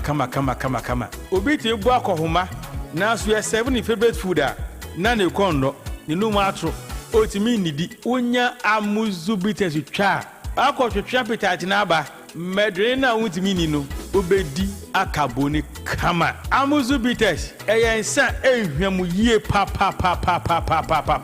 enam se nnua na ye de afre ma hoodinti onomu a tipa bia ni akire se metwa amuzu bitters e menye hangover bibia se ni ho se manom amuzu bitters ma ade achi hunam ye me ya dabi nnua na ye de ahyen sane nnua emma nipa hoodene ma insechi how setipaye uhubi insaburachi how se memwai ha menye hangover no me hubi we ya insa miya meka kudro so a menu akudro so a menu nwa how biye ni akire die otie mi a onu bitters biye mu a no dan won say na twa amuzu bitters na yede beba oba bi otie mi a owo menstrual pains obuni sa obre pa no onom amuzu bitters mesebo so mesua be ko fichire kama insaya meka ho asem ehu nya dene ne buo so nya dene se dodo pa no pa tu dia no aba santase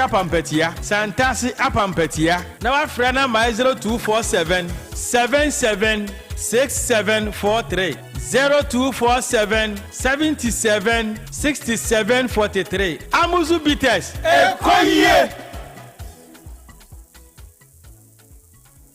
Apomodin mapade eno ane hepa plus mixture. Apomodin mapade eno ane hepa plus mixture.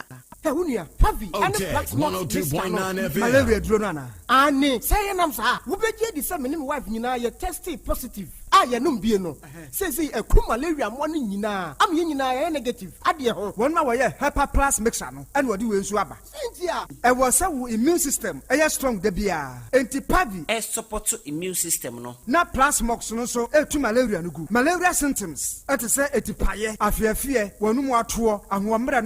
Achakura 4 days, not Pavi, and the plasmox mixer, 1 mono, and 2 malaria, and asakura. And yes, I dear doctor. For 0542 778572 and 0542 807907. My dear Dronedi Pa Pavi, plasmox. And Hepa Plus Nina. A pen for about or more manufo, and Quadaw in Fidu Yunukam, or pharmacist and her bar shop. FDA, I did in Cratwayatu. Hey, Opani, Mashusha watch, Perfect series books here. Oh, my go to be mamma mano. Oh, Jajai. Abua wamo say what to making kind kama. Or cabrofo. Wow. Nankunta walk ready. A Jajai. Wonderful. Mr. Ghana for GIJ Perfect series. At 2 mono dear. Jai. No dear nim D4 and a chair woman pia. Our crutch. Nursery. Any KG. Books BAB. And our science. Creative arts, maths, RME, history, coloring, computing, OWAP, Nina, a free basic 1, equals basic 6, English, a free basic 1, equals junior high school, near Banner combined soa, or Nina English, nom, and maths, nom, may say, books to be anywhere, perfect series, NB, Nagias, and Naka, and so I'm approver, into a batter pian kotobi maneba. Hey, and that's a dear, so could be crab to me, I could chew, Akoton, how many students who? Now, and look at dear, what table one say she almost has a mock exams, terminal exams, and a midterm exams at the master school. A here one more at 2 phone call put to a station wa and crying down so mine. First up, and your mom by beer, your tonto books beer for 0243 299938 and a 0540 755 465. Perfect series. Your worst future is secured. Me kopena, mediane they say. Me kopena, mediane she say. Me kopena, enye kokoko say. Sakofa pepe powder me kwa ujabu me shishi. Sakofa pepe powder me kwa ujabu me shishi. Sakofa pepe powder me kwa ujabu me shishi. Sakofa pepe powder me kwa ujabu me shishi. Me kwa ujabu me shishi. Me kwa ujabu me shishi. Me kwa ujabu me shishi. Me kwa ujabu me shishi. Shishi wrong. Shishi wrong. Everyone be da if we sound cover. abochuki babidie unya sankofa pepper soup where you know pepper sankofa sankofa pepper powder sheshe raw sankofa pepper powder me kwa ojawo sheshe sankofa pepper powder me kwa ojawo sheshe sankofa pepper powder me kwa ojawo sheshe sankofa pepper powder me kwa ojawo sheshe me kwa ojawo sheshe me kwa ojawo sheshe me kwa ojawo sheshe me kwa ojawo sankofa pepper powder ojawo FDA aji ejade nkrato yatum. Akuma bitters. Wachimakoma. Akuma bitters. Nye chie.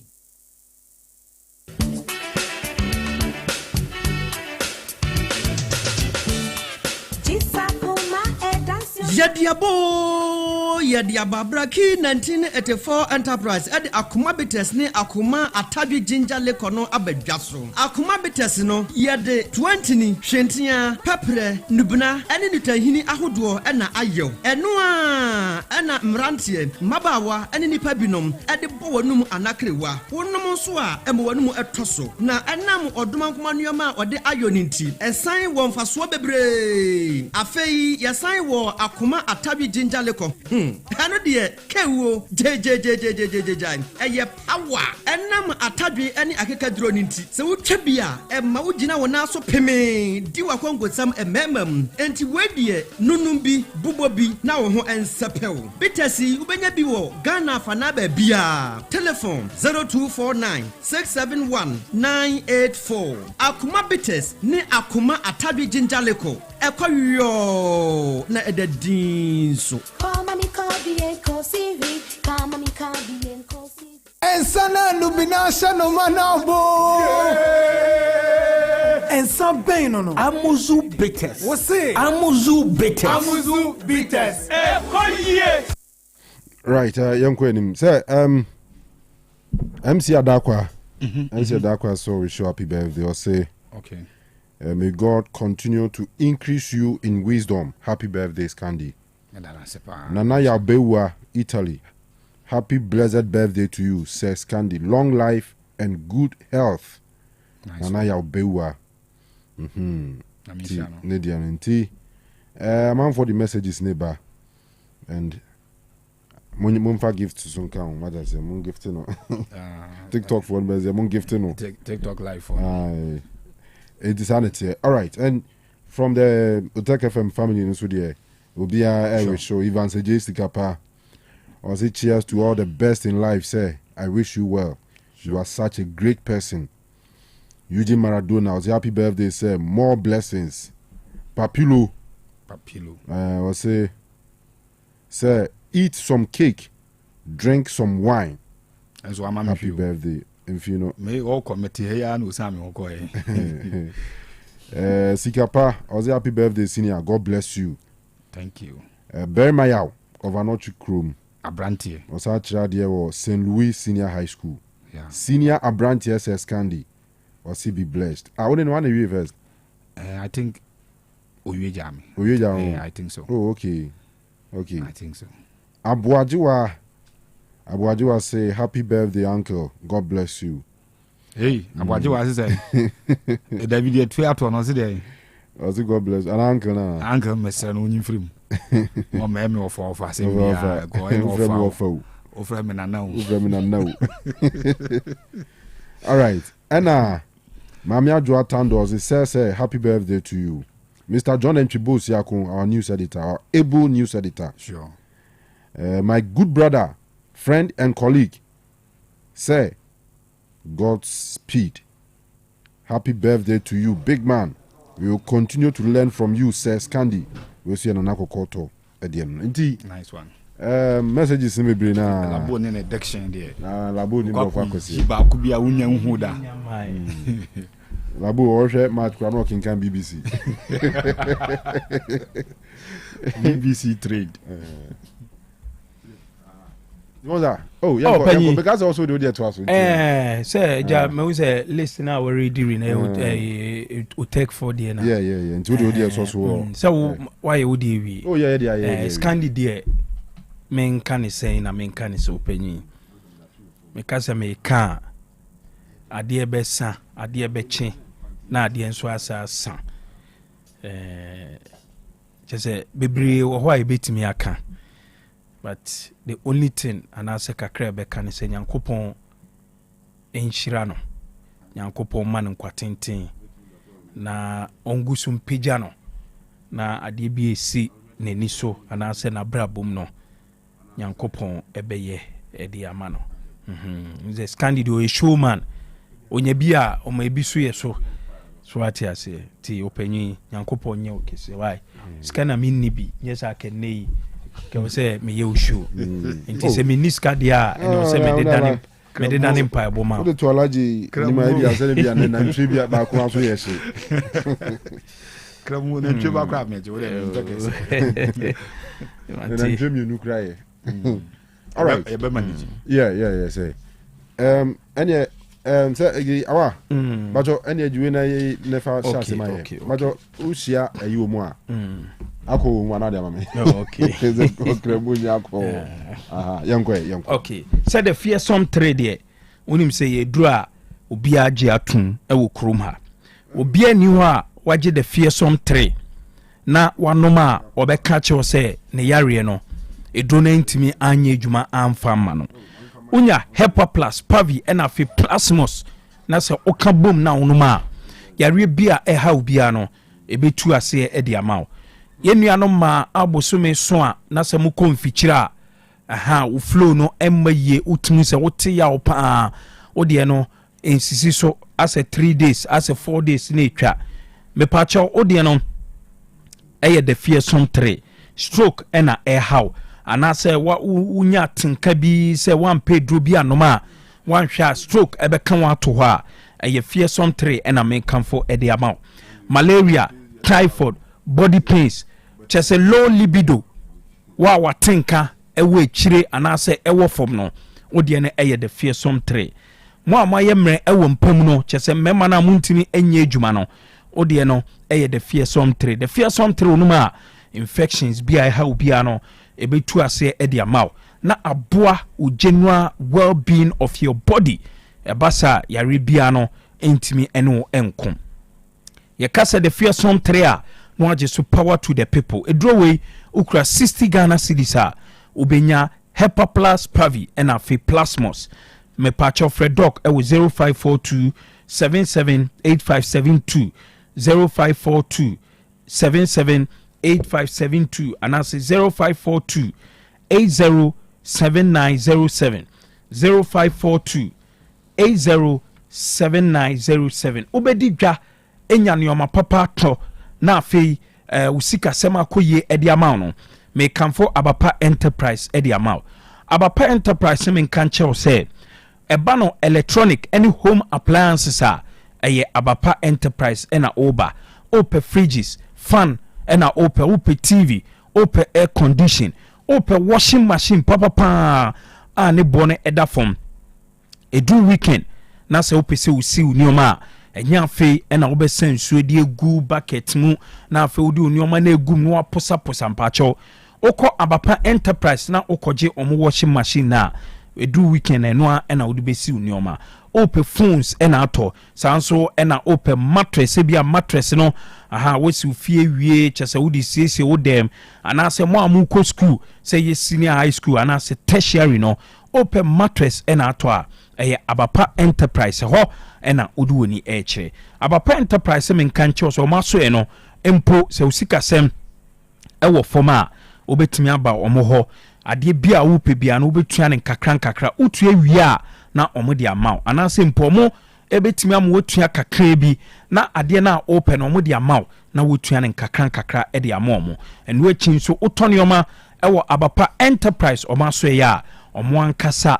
e de bekon akoja free ntika ho efa woni eche abapa enterprise wo behu omo ewo tafo trema sakasaka park wa eho ena obehu abapa enterprise from ewo 0593 386133 0593 386133 and I say 0593 391848 0593 391848 Amuzu Herbal Clinic omo ena akwakofa Amuzu garlic bitters ediaba Amuzu garlic bitters ne de unya binuma yare bia ɛha obia no ebetu ase ɛde ama unse nipa bia no ɛwɔ se mogya na ɛwɔ mu no etimi ɛyɛ adwuma yie sɛ mogya no etimi eflo na circulate na ewurawura body nim ɛkɔ bebia ɛba saa ɛmade bia no kyese oni yare de oton kwanta wapai na eduru a ebetimi aboa ama mogya no etimi ayɛ adwuma yie a circulate ɛwɔ body nim no ɛyɛ amuzu garlic bitters onuma ɛbɛboa mo amo pressure ɛwɔ soro no ɛbɛboa ate so empo sɛ pressure wɔ fam a amuzu garlic bitters ye ebe control pressure no ɛde ama obu a ɔtena se cha ɔsɔre a na ne sisi ɛyɛ ne ya agye sɛ ya so ne mu na wotimi aso obi nso wɔ hɔ a obo sɛ ne nan na yɛ titriti ɔde bɛpempem no saa ɔsɛ ananse mpacho kɔgye amuzu garlic bitters ne bi ɛnom ɛno ɛna ɛbɛboa wa odwonso a wote ya odwonso no ɛmayie kyɛ sɛ woda anadwo wosɔre na odwonso by heart ɛyɛ amuzu garlic bitters ɛna me kanfo ɛde ama onim obi a stroke aka na to dem a mano amuzu garlic bitters ne bi obenya hoɔden asɔre amuzu garlic bitters there ɛyɛ for general body weakness ebi obi ɔyɛ bibi kakra bi a na no honam nyina ɛyɛ ne ya kɔgye amuzu garlic bitters ne bi okɔ kɛtɛ so anase okɔ mpa so a ontimi ɛnna onom amuzu garlic bitters a obɛda kama eduru anopa nso a obɛsɔre akɔ edwuma akɔ ewo dwuma esan se duro no ɛyɛ papanti FDA fo agye atum okɔ herbal shop ɛne pharmacy shop bi a obenya amuzu garlic bitters ne bi Fred Dr. Amuzu ɛwɔ 0247 776743 0247 776743 it's my kitchen restaurant semin kanche ose kroma de upe bibia ubenya eduane papa dia eye it's my kitchen restaurant omo continental Chinese and afi local dishes ewo ho wodi die wie no upe the best natural fruit juice e dia bosso a obenye bi ewo honom na omo natural fruit juice no omo different flavors omo pineapple ginger mango mixed fruit tangerine and afi orange omo promotions no eguso a ekoso Monday bia no okọ is my kitchen restaurant na se okoto point and kill catfish na omo beye aduane bia opibia one plate e dey amount Wednesdays nso my favorite pizza Wednesday auto pizza ba kwa omo beye pizza ba ku free e dey amount Thursday bia nso no okọ is my kitchen restaurant na se auto bankuni tilapia one plate a omo be say bankuni tilapia one plate e dey amount e ban international and local cocktails say bia uye program upe cake say your birthday and as a wedding cake and a opa ko it's my kitchen restaurant kroma de omo and omo cakes no eye papa plan and which is smoothies and a opa ko it's my kitchen restaurant e bano local continental and Chinese cuisines eye it's my kitchen restaurant omo sa wo floor kese e wo no ma obeye program na se ukuhu omo a omo the floor no ebe mau eba sadia obetua bibi kakra bi ho na no ombeye enuane no e dia mau na omo dia serve wa ho no ohwe it's my kitchen restaurant a obehu omo e wo baba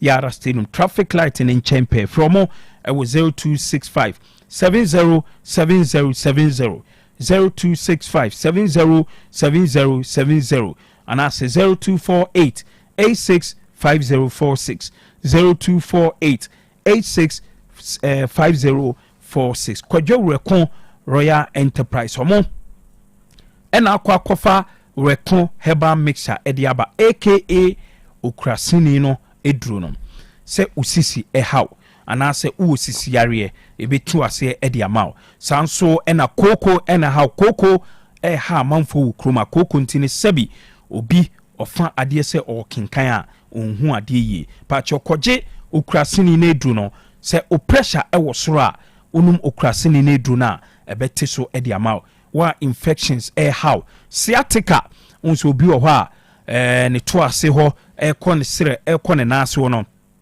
ubonsa bebia no na ɛhɔ etwetwe no onya okrasini na eduro no ma sa sciatic pains no ebetu ase male vitality ye ka se male vitality eboaw ema bema ugina wo naso ebo edwuma obetimi abo edwuma several hours na kyese onyemre nyina no eye okrasini na eduro no bepa chaw bebi bebre ukwa ubenya rekon herbal mixture uko promise heba oyipa premises wa wobɛnya bi saa nso ɛna mo a mo mmurom no wode oni ɛkyɛ porsac heba apidank ɛna afei misty heba a wɔn nyinaa ɛwɔ mmurom a wobɛnya reko heba mixture sac pharmacy ɛwɔ patase blockhouse oba otec fm ha yi a wobɛnya ukrasini nedro no mo a mote nka ɛwɔ boase no monkɔ time fm techimanfo nso monkɔ free fm sɛ wowɔ adwo so a menha ho ɛmfa ka ɛmma kumase adwo so government hospital n'anim a wobɛnya ukrasini nedro okɔ Freddy Menseba Danny Heba top amazing Heba ɛwɔ Tafo Methodist story building no anaasɛ okɔ Heba shop ɛwɔ Ghana ha bibia wobɛnya reko Heba mixture anaasɛ ukrasini nedru no from 0244 470067 0244 470067 Osei Akoto Kanu. All right, sir. Mama yɛnhwɛ yɛdeɛ no so ɛnɛ nations ɛne Hoho United so de bɔ mu menim sɛ wate house supporters no so issue now, but my envy with ɛnɛ game na ɛkɔɔ so no afei yɛmmɛtoa so with stories aka nations ɛhyɛ one ma Hoho United ɛnso hyɛ one na Hoho ifo no mpo ɛna ɛbɛhyɛ first goal ɛno ɛyɛ Ati Sena on the first goal on the 28th minute. And after 86th minute, Emmanuel Ano say nations. What is a nations as a goal? Nese on one or bogos no more this season. Sir, TA 1-1. I'm still an from Poman, so still unbeaten. Na Nyamiya Duma Ochina or Doma ebeye butu. Enye kwine bonus so there be nemum. I can see Kessia Bakwa Ekoswo ho, and we are Diana Stars enemy Diema. Ɛna wɔn de bɔ ani na afei vision ɛwɔ tema Newtown wɔn nso ne 11 wonders ɛde abɔ ani ɛnura yɛtie coaches no ɛna Shapiro ɛka sɛ ɛsɛ deɛ yɛkan teams wɔn awia kɔ relegation afei a mmiɛnfa 11 wonders nka ho ɔno abɛsom no deɛ ne ma bɛyɛ yie paa but ahead of Sunday super clash ɛba so wɔn kran no Michael Akufu kɔsra Asante Kotoko squad no training. I'm here to support them both morally and psychologically, to support the boys, to talk to them, to let them know how important this game is on Sunday. So they will come out of their shells and then give all their best to the club on Sunday. I do some I say I know my 2012, 2013, I know more Baba Yara. So much then we are saying I did home. Abra Yabo 1-1 akakakra yapon. Phobia masters. Phobia the best. Phobia beautiful people with beautiful colors. In fact, House of Folk supporters may edit each and every one to come on board. Now Sunday, even though I basic people say every person in one C basic people say every person in one C5. Now every so see aswa.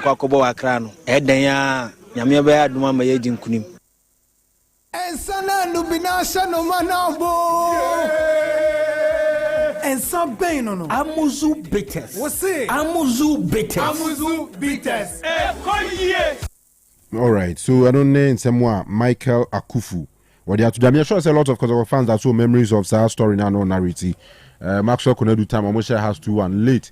Has 40 90 plus 1 or so visa.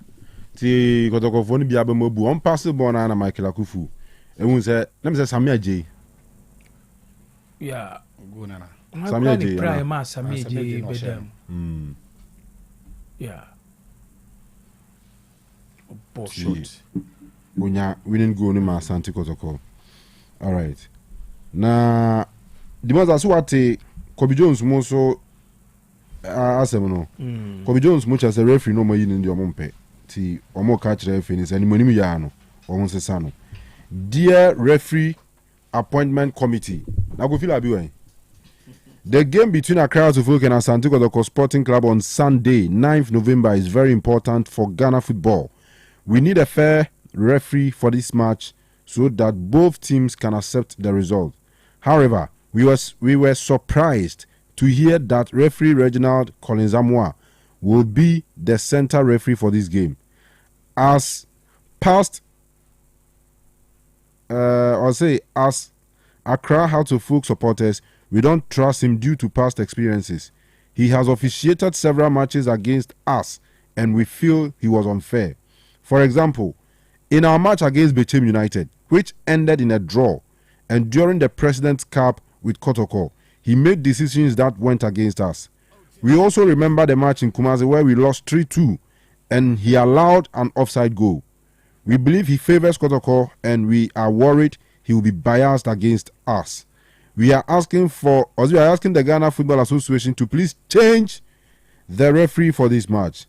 NCC Communications led by Mr. Jones Mfojo Asante, NCC PR of Accra Atofo. Ti Kobe Jones most of the I'm just a referee there. Now saying Odi Kotoko matches 8 year has I know that mistake many tier has. Or take decisions be a good tier has ye pa. Almost I take examples of 3 games. Omoni Bechem and Anu ya draw. Tom yeah, thank you. How does it feel being back here, seeing the guys do what you did some years ago? President Cup. And 3-2 no, the Martin Kakarite call last minute, you know. I'm just say, so much no. Oteka bako. Yeah. Sorry. Enti, almost say offside goal be see here. Our GT omni nyina, omo kai ni nyina nti. Almost say, GFA no say san referee no.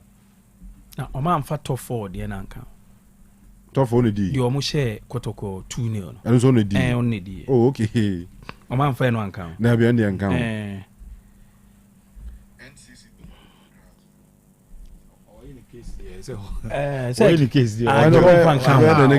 Ebia there be o say the has share Kotoko 2-0 no.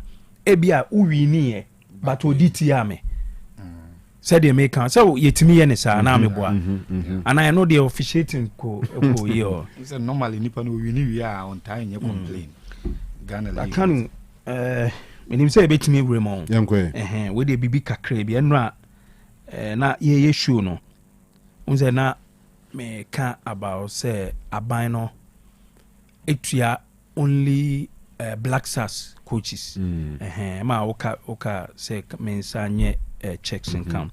One thing I mean say na me 100% sure say aban no etua only Black Stars coaches no muntua junior national team coaches no. But na de menye sure 100% say junior national team coaches no whether say GF ni tuo omoka and I say F no entuo omoka. Meaning say ultimate point sure, na. Yeah, sure. So sanity with the exception of the senior national team Black Stars no which no aban and I say oman no etua ne ka no. The rest of the junior national teams no aban entua coaches ne ka. The only thing omo depending on per diem and I say be a winning bonus. Eno ena omoje.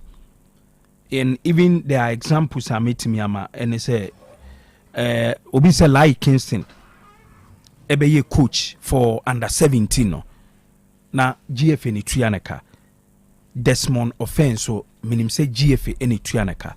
And even Nora Hoptel me kind that issue no pa oba nyina GFA na ni tuaneka na aban in tuaneka.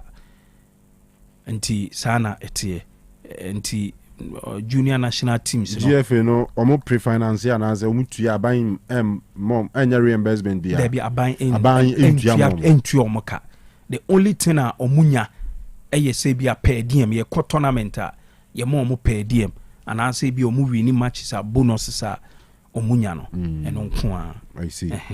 All right. Yes. After the two as well. Okay. So ODK frame me. Okay. Whilst we're off air no. I don't know Shirao. Bompire Mount. I say there's one thing I'll pay about you. Pa and say we will be on fast 7 show when they will come out and so for Yankopo Mumuni check. To or catch us will be in a check and say we be a very fine to a bompire. I mean so for the game. Oh yeah, thou. Mesome dana pa. We there assemblate here. Sure. Team Avium as even me checks in crowd twice which is Black Stars coach Utuado 7 months in Trianica. 7 months in Trianica. Aban Trianica. And what is that? And you could sound one shilling in any free. I share that bay. The last 4 games here. The last 4 games here were brought muffin from. Okay. I mean, has for menim baby sa agenda okay GF4 in a Casayana. Oh, there be any GF4 Megasi be our cross check it from one side now. Oh, there be the mountain. There be and you're on side. From me, one was say, me national team now afa coach na mean to your coach Nika. Name was call camper per diem ne bonus na me ma bitua. More of them, me more. So say, yeah, can U15, U13, Nessa, junior national teams na FNA Kriti, you know, now say, or Fahu Kadia. To some extent, you may want to understand because it's almost common international tournament being here. But for under 17 boys and girls, under 20 boys and girls, any 23 classy any girls, your boys. And then the Galaxies. Okay, Galaxies ninja junior national teams. But for you mentioned Black Queens. Yeah. Say, ebefa Black Queens head coach na abayin coach Yanika. Name the same coach ni Kobobo no winia no akutu ya winning bonus. And our back camper no abitu ya per diem there. Munsem no. Queen is the coach abayin to Yanika na. No, I hope to crana effing ni to Yanika. Oh, how? Yes, effing na ni to Yanika. Ghana because me were a lot of questions by very distracting. Yeah. Say what kind of contract na coach is na sign in the event that Siedubika no call FIFA na wonya the decision na when it bitua. They say the case of Sika Akono by say ruling by Siedua na kaya denaka. And they say contract ben you no more sign with U20 ni U17 or INT say BI do be ka ntino. You mean the coaches? Yes, coaches no. Ebia watu aso akọ FIFA. Sa okodu FIFA no ko wini case wo ha. Ye de verdict na ba hwan ne ye be se charge no. Efi na na ebe de ka betu ana say aban de enti aban na be kwa akodeka. And ye streamline this anya na ye hunu enmu na the last say World Cup qualifiers here there is a game my boy ya na if president so association ni bi members ni bi wo under 20 do mobile youth tournament bi wo Germany nanu ye World Cup qualifiers AFCON o mo so Germany ye bo youth tournament bi enti is it to manage it and one manage no hunti ye bet me dey akọ tournament ni ajiska because ya need to akuchika and as I say those questions I will ask one day but maybe to not to distract you from the opposite or into no. Kanu the has supporters in no I will say ye condemn me from anopano and me who say o start on social media supporters in be can say referee now obi di game no o munya ntie say o ye kotoko ni na anytime obi gina game mu edi involving hassle folk no ni decisions ekutia has for me hu sade na me say we agenda ena ebimo ahyase a omo but dangerous e was say any kwan say so e was say condemn sade to the extent that hassle folk supporters leadership no me senior colleague Kobe Jones mu nyina chocho bi and enyo no nko a supporters leadership ni bi enso etro on social media about the referee the entire make say yen condemn saade ne say one eni kwan say so say ye kwa akobo game na efi no appoint a referee na one side aba out on social media na omo kasatia the appointment no the first thing is say Kanu one ebasa the pressure unnecessary pressure ebeto referee no so two ebasa as a more prepare mo supporters na adwen say game ne kra no ye be wiaye na the moment ye be lose no ɛyɛ referee no ɛna ama yɛlusu deɛ ɛtɔ so mmiɛnsa ne sɛ enti yɛappointe referee no wɔsɛ ɔmpɛ referee no because sɛ ɔyɛ kotokoni nti no yɛnkɔ appointe foforɔ nti wo deɛ yɛmfa ne sɛ ɛnɛ GF fo no agye atum sɛ ɔmo bɛsesa referee no na ɔmo kɔ sesa referee no na ɛne deɛ has mo gye tum anaasɛ mo pene so a doesn't mean sɛ referee na yɛasesa no no deɛ ɔba no ɔno ɔyɛ has ni nti no mo agye atum anaa Kanu saa deɛ wɔ incite supporters o because ayɛ sei no ha supporters ni bebree na de ato ɔmo tirim say ye supporters leadership no ɛsɛ referee no kora no odi a match mu bia odi a game bia odi sisi enti no nipa no ofrifia akɔ stadium ni nyina no ɛhyɛ ne tirim sɛ referee no kora no ɔkɔ akɔdi etia no ɛno na sɛ referee no agye decision bia anaasɛ ɔgye infringement bia supporters no edi kan prepare ɔmo adwen dada enti no obɛhu sɛ referee no ɔdi tiae and the entire maker say a dangerous and says san yomano a so neoma be bree ewo stadium intermediate the first sinner me who ye especially the post from Miami Nua Kobe Jones no Kanu me kind say e was say omoba out ebe pacho kamukra de munjaima ebia ordinary support ordinary in quote supporters no and enye saade no but to the extent that the supporters leadership no esuma Kanu ebasa na modi ade to mo supporters ni trim and ebema nipan kra o free fiaba stadium no or the different mind eneba bibi kakra bi sia o se ye kan say referee no kro besisi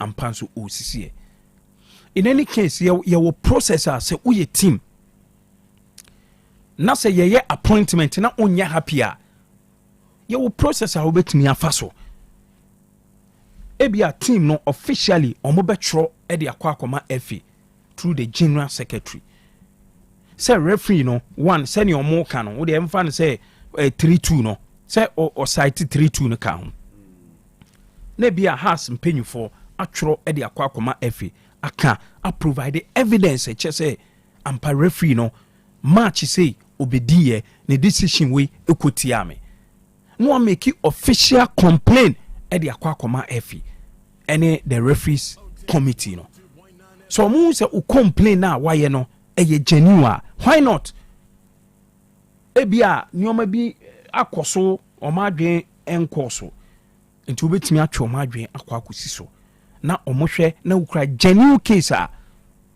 na o ma make changes no. So maybe we say has to folk as a club or more other avenues are or make me a faso.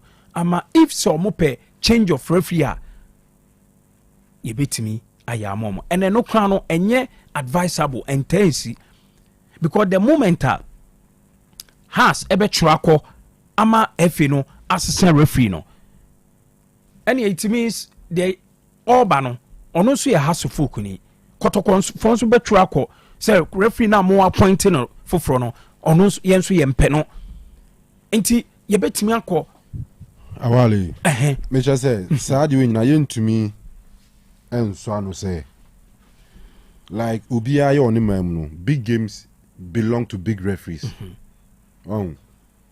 This is the biggest game I ever club football more country.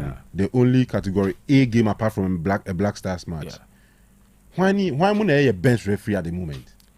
There was a timer ewo Ghana what you say? Yebebo kotokone asa Kanu. Referee bia yebebo ni din bia no two teams no ewo cause to complain.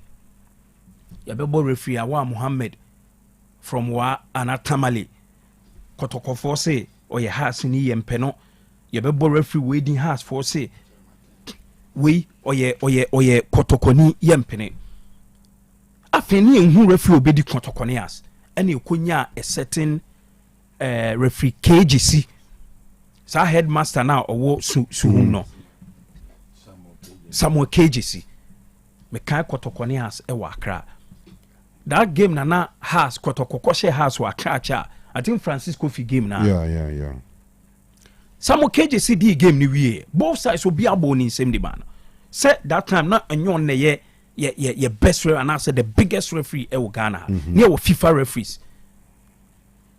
but odi game no owie ye obi abo ni say two sides nyina ebo mu nsem edema that was one of the moments Kanu Ghana ha me say ya bokotoko ni ha say wi a obi a amo referee din enti e happen say referee Collins amo or ye FIFA referee odi international games recently qualify CB ODB enti for me or ye equally good referee Kanu sa 3-2 no ka ye wo video na wo de memie ni nyina ya hwe sa go na has for complaining no say enna na ye last 2 seasons and that was the season I has bomb 2 home matches in Kumasi and sa game na me kai pa say on 2 games ni na Kumasi Collins Reginald Collins Amwa na ye center referee Ali Timuaba from Wa na ye line 1 Mekai Fauzan na ye line 2 from Tamale na Gabriel Pukwahe from Tamale ye 4th referee Mekai that go no na ye offside I mean oh share video na ultimate say ball na ye offside by Kanu offside decision referee any linesman why na wow to me anasa ahode pa ewo taking decision on your friends say offside lines Ali Timuaba who offside no oye late ema kotokofo ko share referee ni twen can me nim say o kan o gina o twen a ansana players ni complaining o mo ba ni che no mukum e no call line man no e no kobusa no ball no e share ball ni offside and a moon say line man on 2 obusa ni 2 times and a line man say there be a offside and a man clearly sa ball kro giwie no camera koto ni nim utimu say enye ne de but the line on na ben line so line 1 see a go and clearly you could see that enye ade bia o ye na adwen say o wia has for and a president cup no and also go na has for a share na say omushe go and also blame no betimi blame dollar gbanu line 2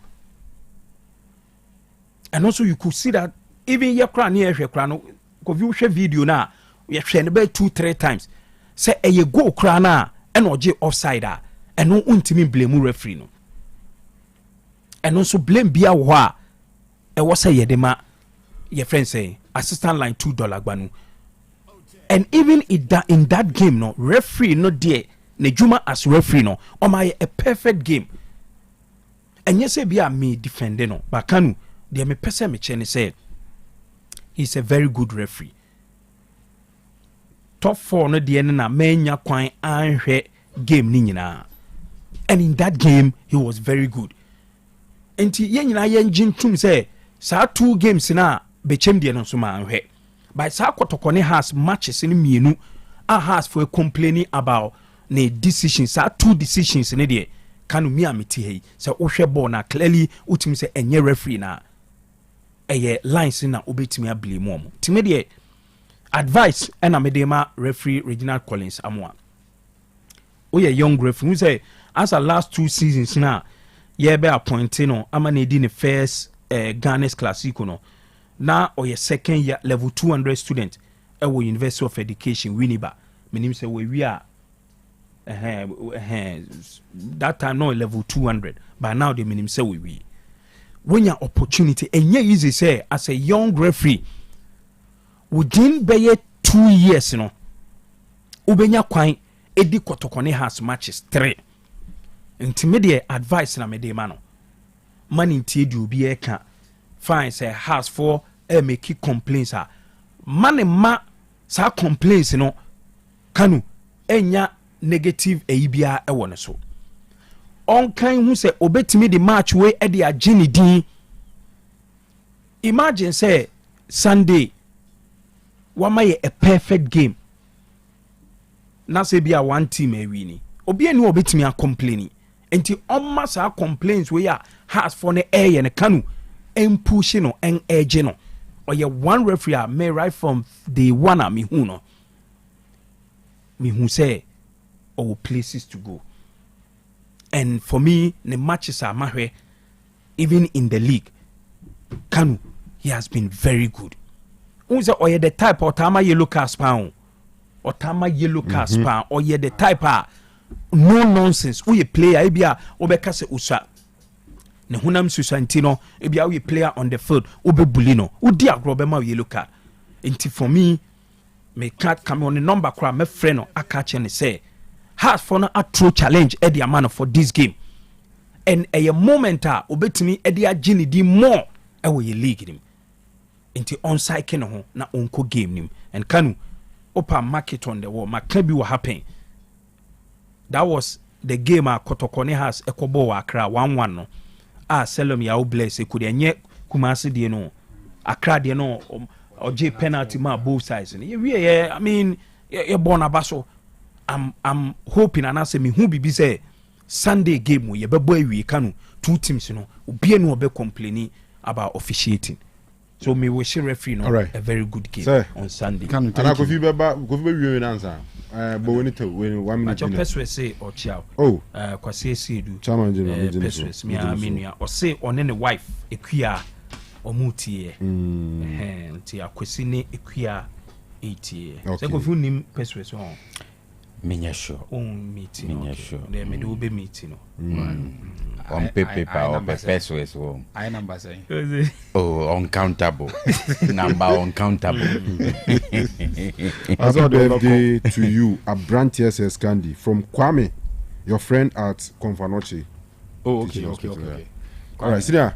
Simaba community. Yemo wito na yemfan 24 enim se nyame adma 28th of November busumi ya ewomu ya Samaritan Villa Resort and Conference Center any Otec FM 102.9 akabum say yede a night of jazz and salsa Christmas performance eba enti ye hwese kwambia subrunya ide obe enjoy na nature say even before so be ready December mukra from 28 econom na washa see so hu enti Otec FM and Samaritan Villa Resort and Conference Center and the jazz and salsa Christmas at the airbrew say or say lights with rhythm enti brunya ibe yoda ejumedi ya and the so date near Friday 28 November 2025 enyumre no num kan na chese bibia sha se na wa unim bebia Samaritan Villa and Resorts anase Samaritan Villa and Samaritan Villa Resort and Conference Center ewo no eno ane se odu ani bechem ewo St. Hubert Seminary echiwa Opukuari School no echiho eho ena Samaritan Villa Resort and Conference Center ewo enti hye nso se saada no de bebia wo so odu ani kire na ani gie no ewie peye no St. Hubert Seminary School no ewo was Opokuare echiwo no na no Otec FM ni Samaritan Villa Resort and Conference Center ena kambum edijumedi eba na omu services no gym wo ho afi omo spa services wo ho afi open comfortable and luxurious accommodation ye wo deluxe and standard rooms wo ho na chese enwa any Samaritan Villa Resort and Conference Center shenin so say restaurant wo ho afi omo conference hall for seminars and meetings any program bia wo ye bia ena omo space kese wo ho nso as obese ye wedding reception bibia nso so a obetimi akọ no akoye ne kama enti eya afre Samaritan Villa Resort and Conference Center na oni omo nkomo number is 0322495180 28 November Giles and Salsa Christmas Jumedia Otec FM and Samaritan Villa Resort and Conference Center kabum diabro ne ho asem enti hye nso ne duru ho no mo a wanyu ho amfiri mu kra afi ye wa akoma bites na akoma atadwe leka fantastic na akoma bites no ema wa ho odin kosro usisi ye betu ase dia ma oba bia wo kwa afikira wo problems why emre wo mpem se obema untimi nkonko ni ye ma omodi mo nsani akoma bites ene bedi wasema ma obabi anso so ase watinka wo form ni ade wo mpem ni nyina akoma bites ne beboa ntu bo kakra na ode adidi so hu afi akoma atadwinja leke no so hu we de ye na nanom kwan so pa ene ye de atadwe ne jinja ka bom afran haban ahodo aye ne kama aeboa wonum ato ntimi dia onum bia bo nse bibia begina yi oyo ba na akọ afikyire ha ahodo pi na ofemu a na wape akoma atadwe leke dibi na waboni kama bo nse eboa emu ahoden kosro afi ye ma wuntini mu biebie ema moja ne kobanti de bia na ahoden enye na upe bia ukọ ba bia mu abi oho ukọ pap bia mu na se sport ahodo a etwe ehu ahie nyina no na waje wodie eye akoma bites ena akoma atadwe leke upe bia eno anso obekọ Rosanna Enterprise anase Nanajima Enterprise bi oho ena NK2 Amo Enterprise ubenya bi upe dodo a 0245105476 ana 0249671984 ubenya dodo na akoma bites ena akoma atadwe leke senior sir Kanu we mo menye na kakra na yenkodai yes for say referee be handle game na complaints or a very important moment for your game no because yasan bedru be bia ye hwese crossroad the supporters back to the sports stadium and na FA president then no atum kabi ye hu say even this particular game no organizers try some be promo game no with a top artists more yukrum hanum just to draw the numbers to the stadium ti kakaka class yes we need fight no another war of support attendance na ho no na yet me I build on it. The next thing is that see eliminate perceptions no and I see minimize the negative perceptions about the game and to say we game no na say a referee's mistake ama especially has folk mum so lose game no let's say a referee's mistake the idea to bring supporters back to the stadium no especially from on one side on a bedding pa but on the flip side and so no the more you become too lenient to some of these things as an association one here there will be a particular fixture ultimate mother and yes even foreign referee at the time ana Ghana itimi ko fa foreign referee di bedi ko ne house no se ka se be sa akọ back to eno a obetuma ye foreign referee obetuma link no to one of the teams enti enya dia sa fixture no obetumi abo maybe the mind games no on na aware ka se on tiase the entire the leaders front of House of Folk supporters in the omwajim it shouldn't happen but me the metiase en se nkesi ba metiase the entire metiase en say yenim House of Folk supporters how sebe omo anu eyedin in terms of the game and na two say omo si di omo akoma ewuro omo team no it is a supporter sore ne no more can sembi na say leadership net na ho na in their eyes omo as idol as omo anka bi omo na asem ni si wi a House of supporters now will charge at almost leaders front no what is the supporters front and Mekai okay Herman Hesse ba foforo when he was part of the board edru baby na House of supporters na no esane no issues because it's a board meeting and they see obi na obitima beka supporters nso say omo information about the team ti edru baby no mo gina no konso so you can understand say omo supporters no any the way omo say act especially when they believe say supporters leadership no enye omo adwuma mo e kan obi na Kobe Jones o ka say Kobe ye nia Kobe onim say wrong say coach or under contract obekwa akopam na free training grounds but the pressure na every House of supporters in Hobent only dey ani mu koye I think that was Matic omo kopam na free training grounds o man nye training yes omo kopam no I think say Legon Ayas Park o baby coach na kwa no pass okọ etu omso ma nenye na pobi man mum na ono ne die ni mum onim say enye the modern thing to do but supporters need na no konso so some of these things no and you're right, but you can understand it. Say, maybe from that angle, no more active. Game nankasadi. Kotoko has no. In fact, in recent times, has for no any too happy about results in Ekosono. Yes, Lavko Matic. Yeah. And yet, Adia, Omoniji Humbebre because Kotoko dominate you. No, and also more prepare ahead of a Kotoko games here in 2023. Almost one here, Kotoko Besho for Nibi. Your coach and then Sanu, you may be in maybe all ya. One hand Kotoko question more 4 or even more. And I'm copam the free training grounds. So, we a free banner season has ye league, no. Sani go no city Kotoko. Ewo Accra Sports Stadium 1-0 emom the winner that season has edge 4 points from Kumasi Asante Kotoko on the board draw 0-0 wa ha e no kwhye sa go no and then Kaleba man kwa go bi wa shediti a Kotoko ewo Accra Sports Stadium no so munya 1-0 over Kumasi Asante Kotoko and no kwa after game no replay showed say he was way off and sana or head ball on the alternate team and no free wa has struggled to win a game against Kotoko in the space of best 4 seasons here I can once me. Kotoko at a point where last season and last 2 seasons 8 minya double edit here Accra folk.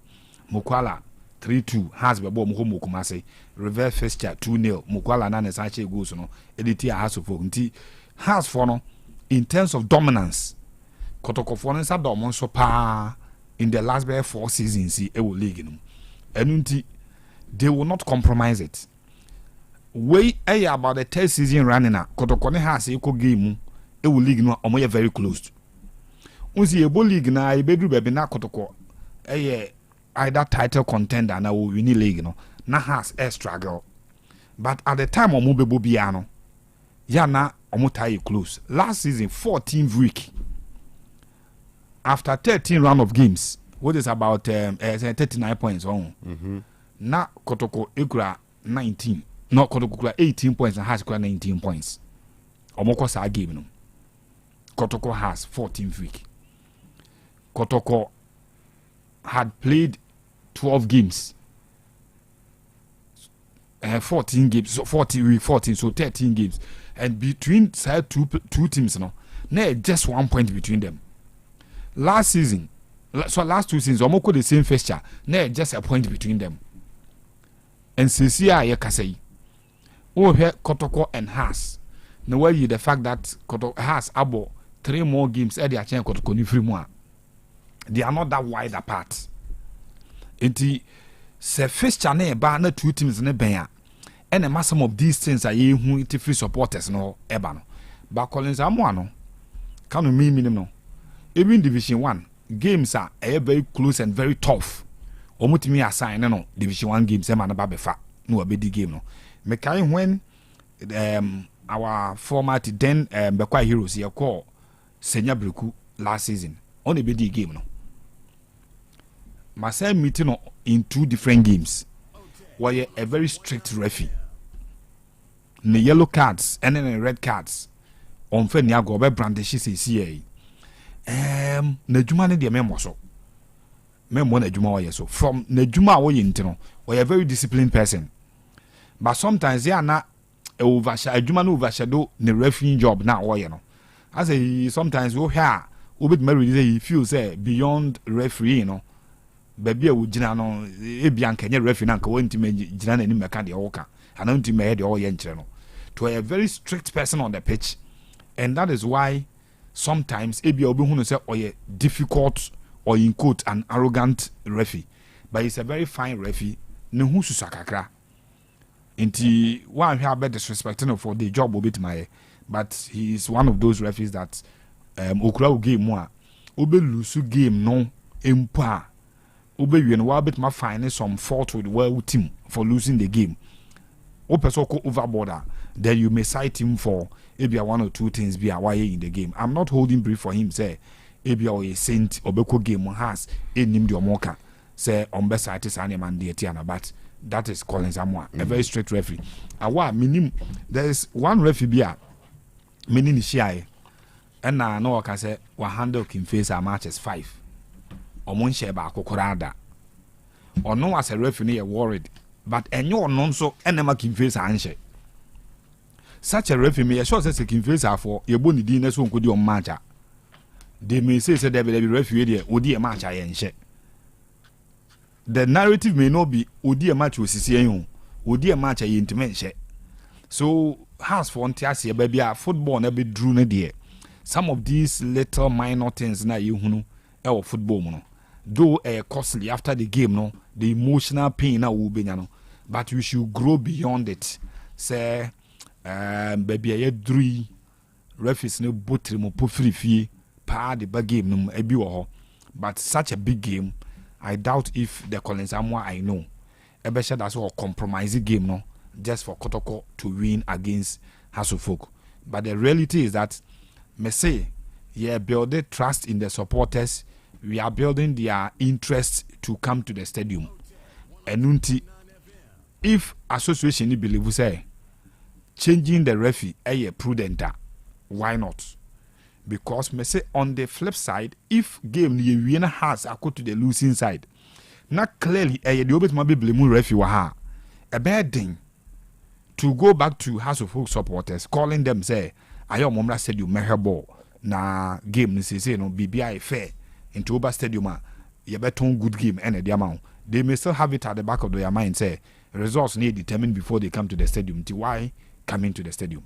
The FA must be very, very canny and very, very wise on this one. More money into our side decision here has for a PDF from, but me many can have supporters no and back it down. Now Omontia say referee air professional enough. Once the last time I mean when Adungo was selected, that senior high school boy say Omedi Nations and Kumasi Asante Kodoko. But no kwano. Na yes sound caution for no referee no in the sake and in the development any FA no the image of the game no, not to say no by BCC any of the two sides, but near can say be the tension around the game and the fixture no for him, but he came and excel. So who knows? Collins Samoa an international referee holding games and officiating games at that top level no. Has for more money come training no. Say mind games and so on. Kotoko careful not to be fooled or played by the fact that as a house for no yet or money ye or more bonyo so say Sarah in Ebentia Kotoko will have an easy pass. House of Folk bit man surprise on my mind so many times at the Commancia Santa Kotoko. Alright, birthdays. Now the birthday of Nathaniel Anaba Bawa, level 200 IT student or Amstead from Nemame, Councillor Paulina. Also, man, happy birthday. I know him. I know the gentleman. Okay. Sure. Okay. Nathaniel, happy birthday. And next, so the birthday of Eliana Abuaji Jebi. Na ne papa, and ne mame, Uncle Barry Makosi, and the entire family. So, I'm wishing a happy birthday. And the big girl, Eliana, Nyankopo Nshira Bibri, papa yadao, pa, mama misu yadao. Omunyina, so I'm wishing a happy birthday. And Josephine, yes, and Anita, name Wawoda from Just and Giggles, friends, our BCNS. I'm so wish you happy birthday to big girls, me know, Charlie. I'm here heavy pa, Nyanku Punshomo. And next year, the birthday of Francis Ochem Kobina, Mass server at Tunsu Roman Catholic Church. And the Godfather Cletus Bauer, any other mass service, no more we show a happy birthday. We see a superstar Pippo Inzaghi. Yes, superstar Pippo with a super Pippo Inzaghi. From Obapa Company Mangala. So happy birthday. And away to what's in dear husband, Mr. Edu Jemfi, former also a retired ECG staff. So Rose Cha of Ebuakwa Menshia Enediaba. Also we say ni dear husband Nikunu our Dana Kuma Suyepa Mr. Dujemfi a happy birthday. We see the younger sister. Happy birthday to my younger sister. Shafatu Ibrahim. We are Rabia to not Yaba. To say Shafatu. That means Allah bless you abundantly. And then finally to Esme Ohima Pokia Frimpong of UPSA. And then when you're 20 years, ne father, Kwabena Jesal of Milton Keynes, UK. and I Osei wish no a happy birthday. Just me. From Daddy also wish happy birthday. Yakupon Shabibre. Sir, when him Naomi birthday. Sure. Naomi, yeah. Only Naomi na celebrate a boom. Fantastic. Me wish Naomi a very special happy birthday. Naomi, Yenuaba Kitwa. Yenuaba Kitwa. Mama Lewaba. Salome. And you can answer me. And from Onwa Nabusia for Kufima, this senior brother. And a Ruda. Yes, Ruda. And a Ruda Kunu. Hubert. Obin. Omunyina so mo we show a happy birthday. And the Mama Lewa, me sure say granny tiase anka. Bi obiano. Ka birthday. Na ni diwachi. Oh. Continue to be. Salome so dey un say heavy pa. You go fi ho a oje nyina kama pa. Na me ko so nhira no na bibia na koma prehwehwe bia no mfa nom nka. That's right. Happy birthday, Salo. Yo. And from one birthday celebrant to the other. Says Candy Edini birthday no or no we show happy birthday to Nyankopon Shabebre. Ave ya hit phone lines no na yetie mo adwen kire. Ensana nubina shano manabo. Ensa ben no. Amuzu bitters. What's Amuzu bitters. Okay, hello. Hello. Atante onmonyam venda Kanu. Original Nigeria, be ma me to nka che. Bra Penny do samria. On say kaso from Manchester. Na do na give no form course. Okona yakopono. I say Goliath ne David no. Enyan kurasham. One David, one Goliath. Na Kanu wa ha hwan. Wa ha bi cha Sunday ni anya bi hwan. Oh, say league in the last 4 as the same matches no match mo. Na say estati ye ka ye bo so fi you ya na meboa. Na ka so fa ti for na she ya. Watara 4 times or 3 times no. Oh, Kanu Ethiopia, me ke kasha. Sebi mbia sha. We no sebi atragro. Na mamenkia phobia support sina titi na no for chapter half.Ese Nigeria de mike na se ba ko bia ni mbu bia omo. Na mo bia nko shakonfo. E ma sebi nya di tin ko woso. E na kompanso no obi tim ko tutu pentwa be mpa mi hu ai. Ke chance ya yi bi pena ka na beswe. Referee say na ye kan Nigeria sebi ni bi ye kan because ya you did there 4 matches. Matches any kotokoya. Ethiopia na ebi kakra yo ho. Ye beswe referee no. Oma bi amon no because say Kanu we no ya ma goalkeeper nema enye ya na say bi anke important this obi person okabi nti wa wi a no si from the asumje kan so say bi say wo di o kai for go say maybe e kotoko no ebi be siwate me dan say yo 0505225578 and 0505224944 opening bacho me chia o. Hello, Osei Akoto Kanu. Yes, Amajo. Yeah, Sule free. Free Bonsankro. Yo, Bonsankro sunyana na Bibiani Road. Dadieni. Yeah. Yanko you. House for Munike so Osei Akoto. Munike kura. Mo yeshamu anamu dia share referee say no be no ye. Na kamo yesu ye mutimi you. E mutimi ya munga kanza anza na mo Kanu. Adi azie. This time down when I come adi azie be bobola mu se kwanya me fa so attack mu play normal o mo jina park ni so bobo nye se referee ni empeno na referee ne bobo no. O mu ni case be show mo enka no se ke o me be show mo nka ho. Adi azie do mu nya de o mo kan no mu. Yo, yeah, that's sweet. Hello? Hello, Minia. Yeah, Nyamiche. Nyamadu. Mejo so, yangwe. I want to say. Oh yeah, Adumara kwa, yangwe. Yes, really, I'm hassle.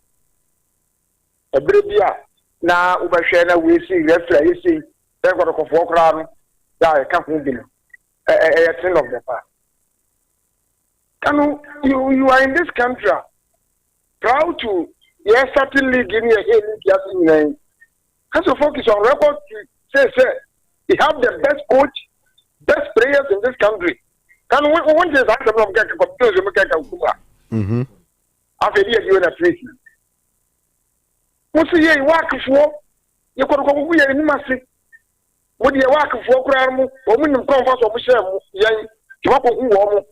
So, these are the week you mean now, or Maka. I don't know, all of a sudden you tell me, or many questions referee. Are they? So, mind games, you almost would play, yeah, that's all. They will avoid you smarter than them. And we are also questioning the referee. So, as a first small Mohican, the mind game being a move prayer, but in Yano, the catcher original quarters Amwa.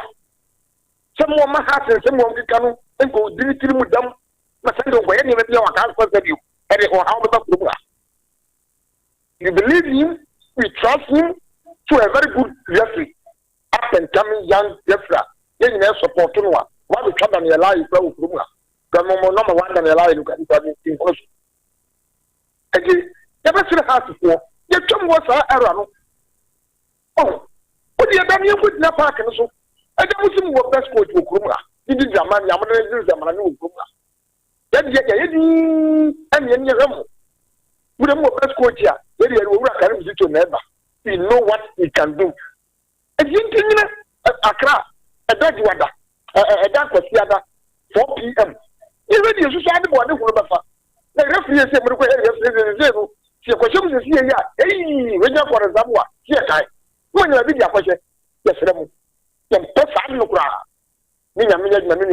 yo, me that's it. Hello? Hello, Kanu, good evening. Major Suminia, when you? Bodu Norbert, me Fefi, I did actually inside. You, Norbert, it Nedika says Candy, Emano, I would have Onyankupo, Nonya Nakuma Swadi, and Emano. Amen. Na, you can see a catcher in Yankuta, Kotoko. Any, our SMS meaning arguing. A whole team like a Real Madrid, Kramuka referees as them. Real Madrid of all people, if you're seeing them, say Real Madrid, they're the best team and the biggest club. But Kramuka referees as them. And the supporters leaders now, Omuka complain. Omuka and Omuma, matches are referee beer or 1 p.m. Why?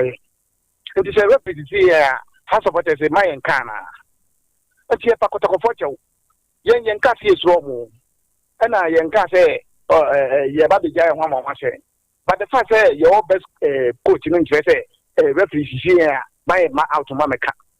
Real Madrid for a cry, referee as a man has to spoke. Yen is wrong. And I coach here, Omuka say, then almost 4 times no. Come almost 4 times, then the coach win it. The first time. And we say, Protocol, you better send you on Pamuvan 7 in Zunka. Sunday, you better show me. Yes, wrong, but referee, referee, matter. And you are done, can you enjoy it? Mati, you better you chat to. Hello? That's it. It's a Kanu. Mishra. And your name. You. Mama Juma. Mishra, Maria, Yanusu, a Silipia. Na Awa. Why am I? It don't be a master presented from Mahoya Mama. That year we said them quite easy. And now FA Cup near Cotameli. Cotoquanga don't pay referee, one sample referee from our uncle here to the white. Because I remember. Oh, I can't think has a problem near a car. Mum, I say at the car. And I support us more, and I support us me, say, yeah. I think the CVI and Cofa Bible. So, pursuing Yamako Herbia, our Bible soon, young Kupoyi. And Yaka for Putan to never throw be a gun and I feel like a Bible here, Patoko Suminami. If Yama is telling good to me, also referee for your mistake.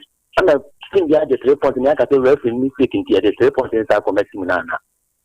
And I want, and I'm in this case, and I'm in Sabi and Redry, Sam Lenoir for Tokayebi.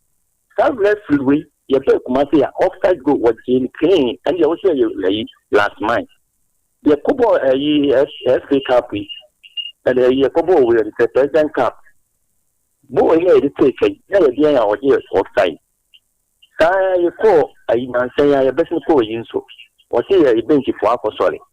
Referee so must be a what you are so quiet when you go to companies when a free boom. Massa, yes, the name Emperor to the hour. Would you Omankesim, Onikumasia?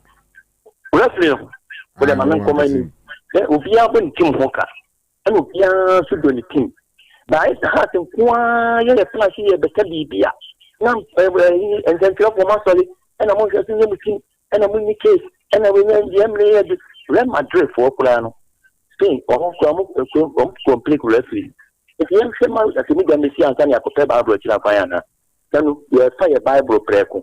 Yes, you have seen Yanko Pony Boko Heavy and the whole to Mawataki. So, if you referee the second yes, how much shall he be doing on a panel? No one says, I have got up why you depend. Oh, why besides any other Sanoa? You have cut the war ban and so on. Also, a heart in Yana, there be. Or more for the proper way, Nipan would be young prensa from payas them where you put to Kuniki in Nia, also in the Bishano. If you have so on to buy in a nick Yambo of the other, it is 24 Yasem.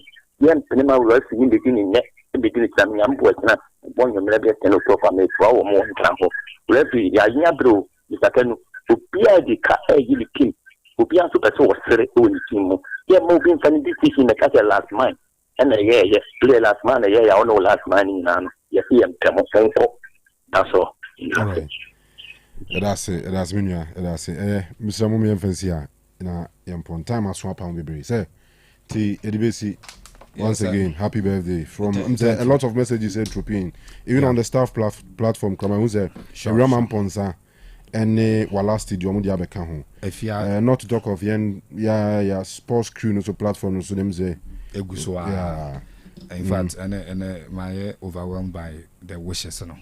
Nyami show bia na empire no bia nkwaso mo mami. Se afesene. Ebesa betra ha na yebeka birthday ho asem. Medamu nyina mo asem. Na buamna yemfa birthday wish sorry so. Okay. Madam Fu be or nice. In fact, my name Ayukra very beautiful, very, very, very beautiful. And or sound so or batch say or tinting gram very beautiful lady. With Queen Veron. Nice one. And who fepa. Oh, fantastic. So now Queen, Madame Fupa, just say. Nice one. I say. Ready, I'm wishing happy birthday now. Yes, Yankupon Shira. And some fan Kanu. So on this day, already, Yamishano. That's yeah. On Tun Super Moon so. That's right. Yana the Nabecha. Matthias. Or Maramecha. Yeah. Oh, Otaiba Kotoko games crash sometimes. Queen Veron. And our Black Stars could do smoba. Oh, nice. Many Beshia Stadium. Yeah, oh, for sure. All right, so Queen Veron. Happy birthday, Yankupon. When sharp. Edibesi ejako aha councillor weto aso na abedwafo ne yenuan mo mobile nyina ase say the birthday man NFA Kofila be the governor aka Nuamani be Dimonza by Walasti Sikapa Eugene Maradona any direct big man or a big man who say direct big man pa ti councillor to aso e do bi ase for your time Yankopon and come on, unshira munyina from contributions any or do edimai. And said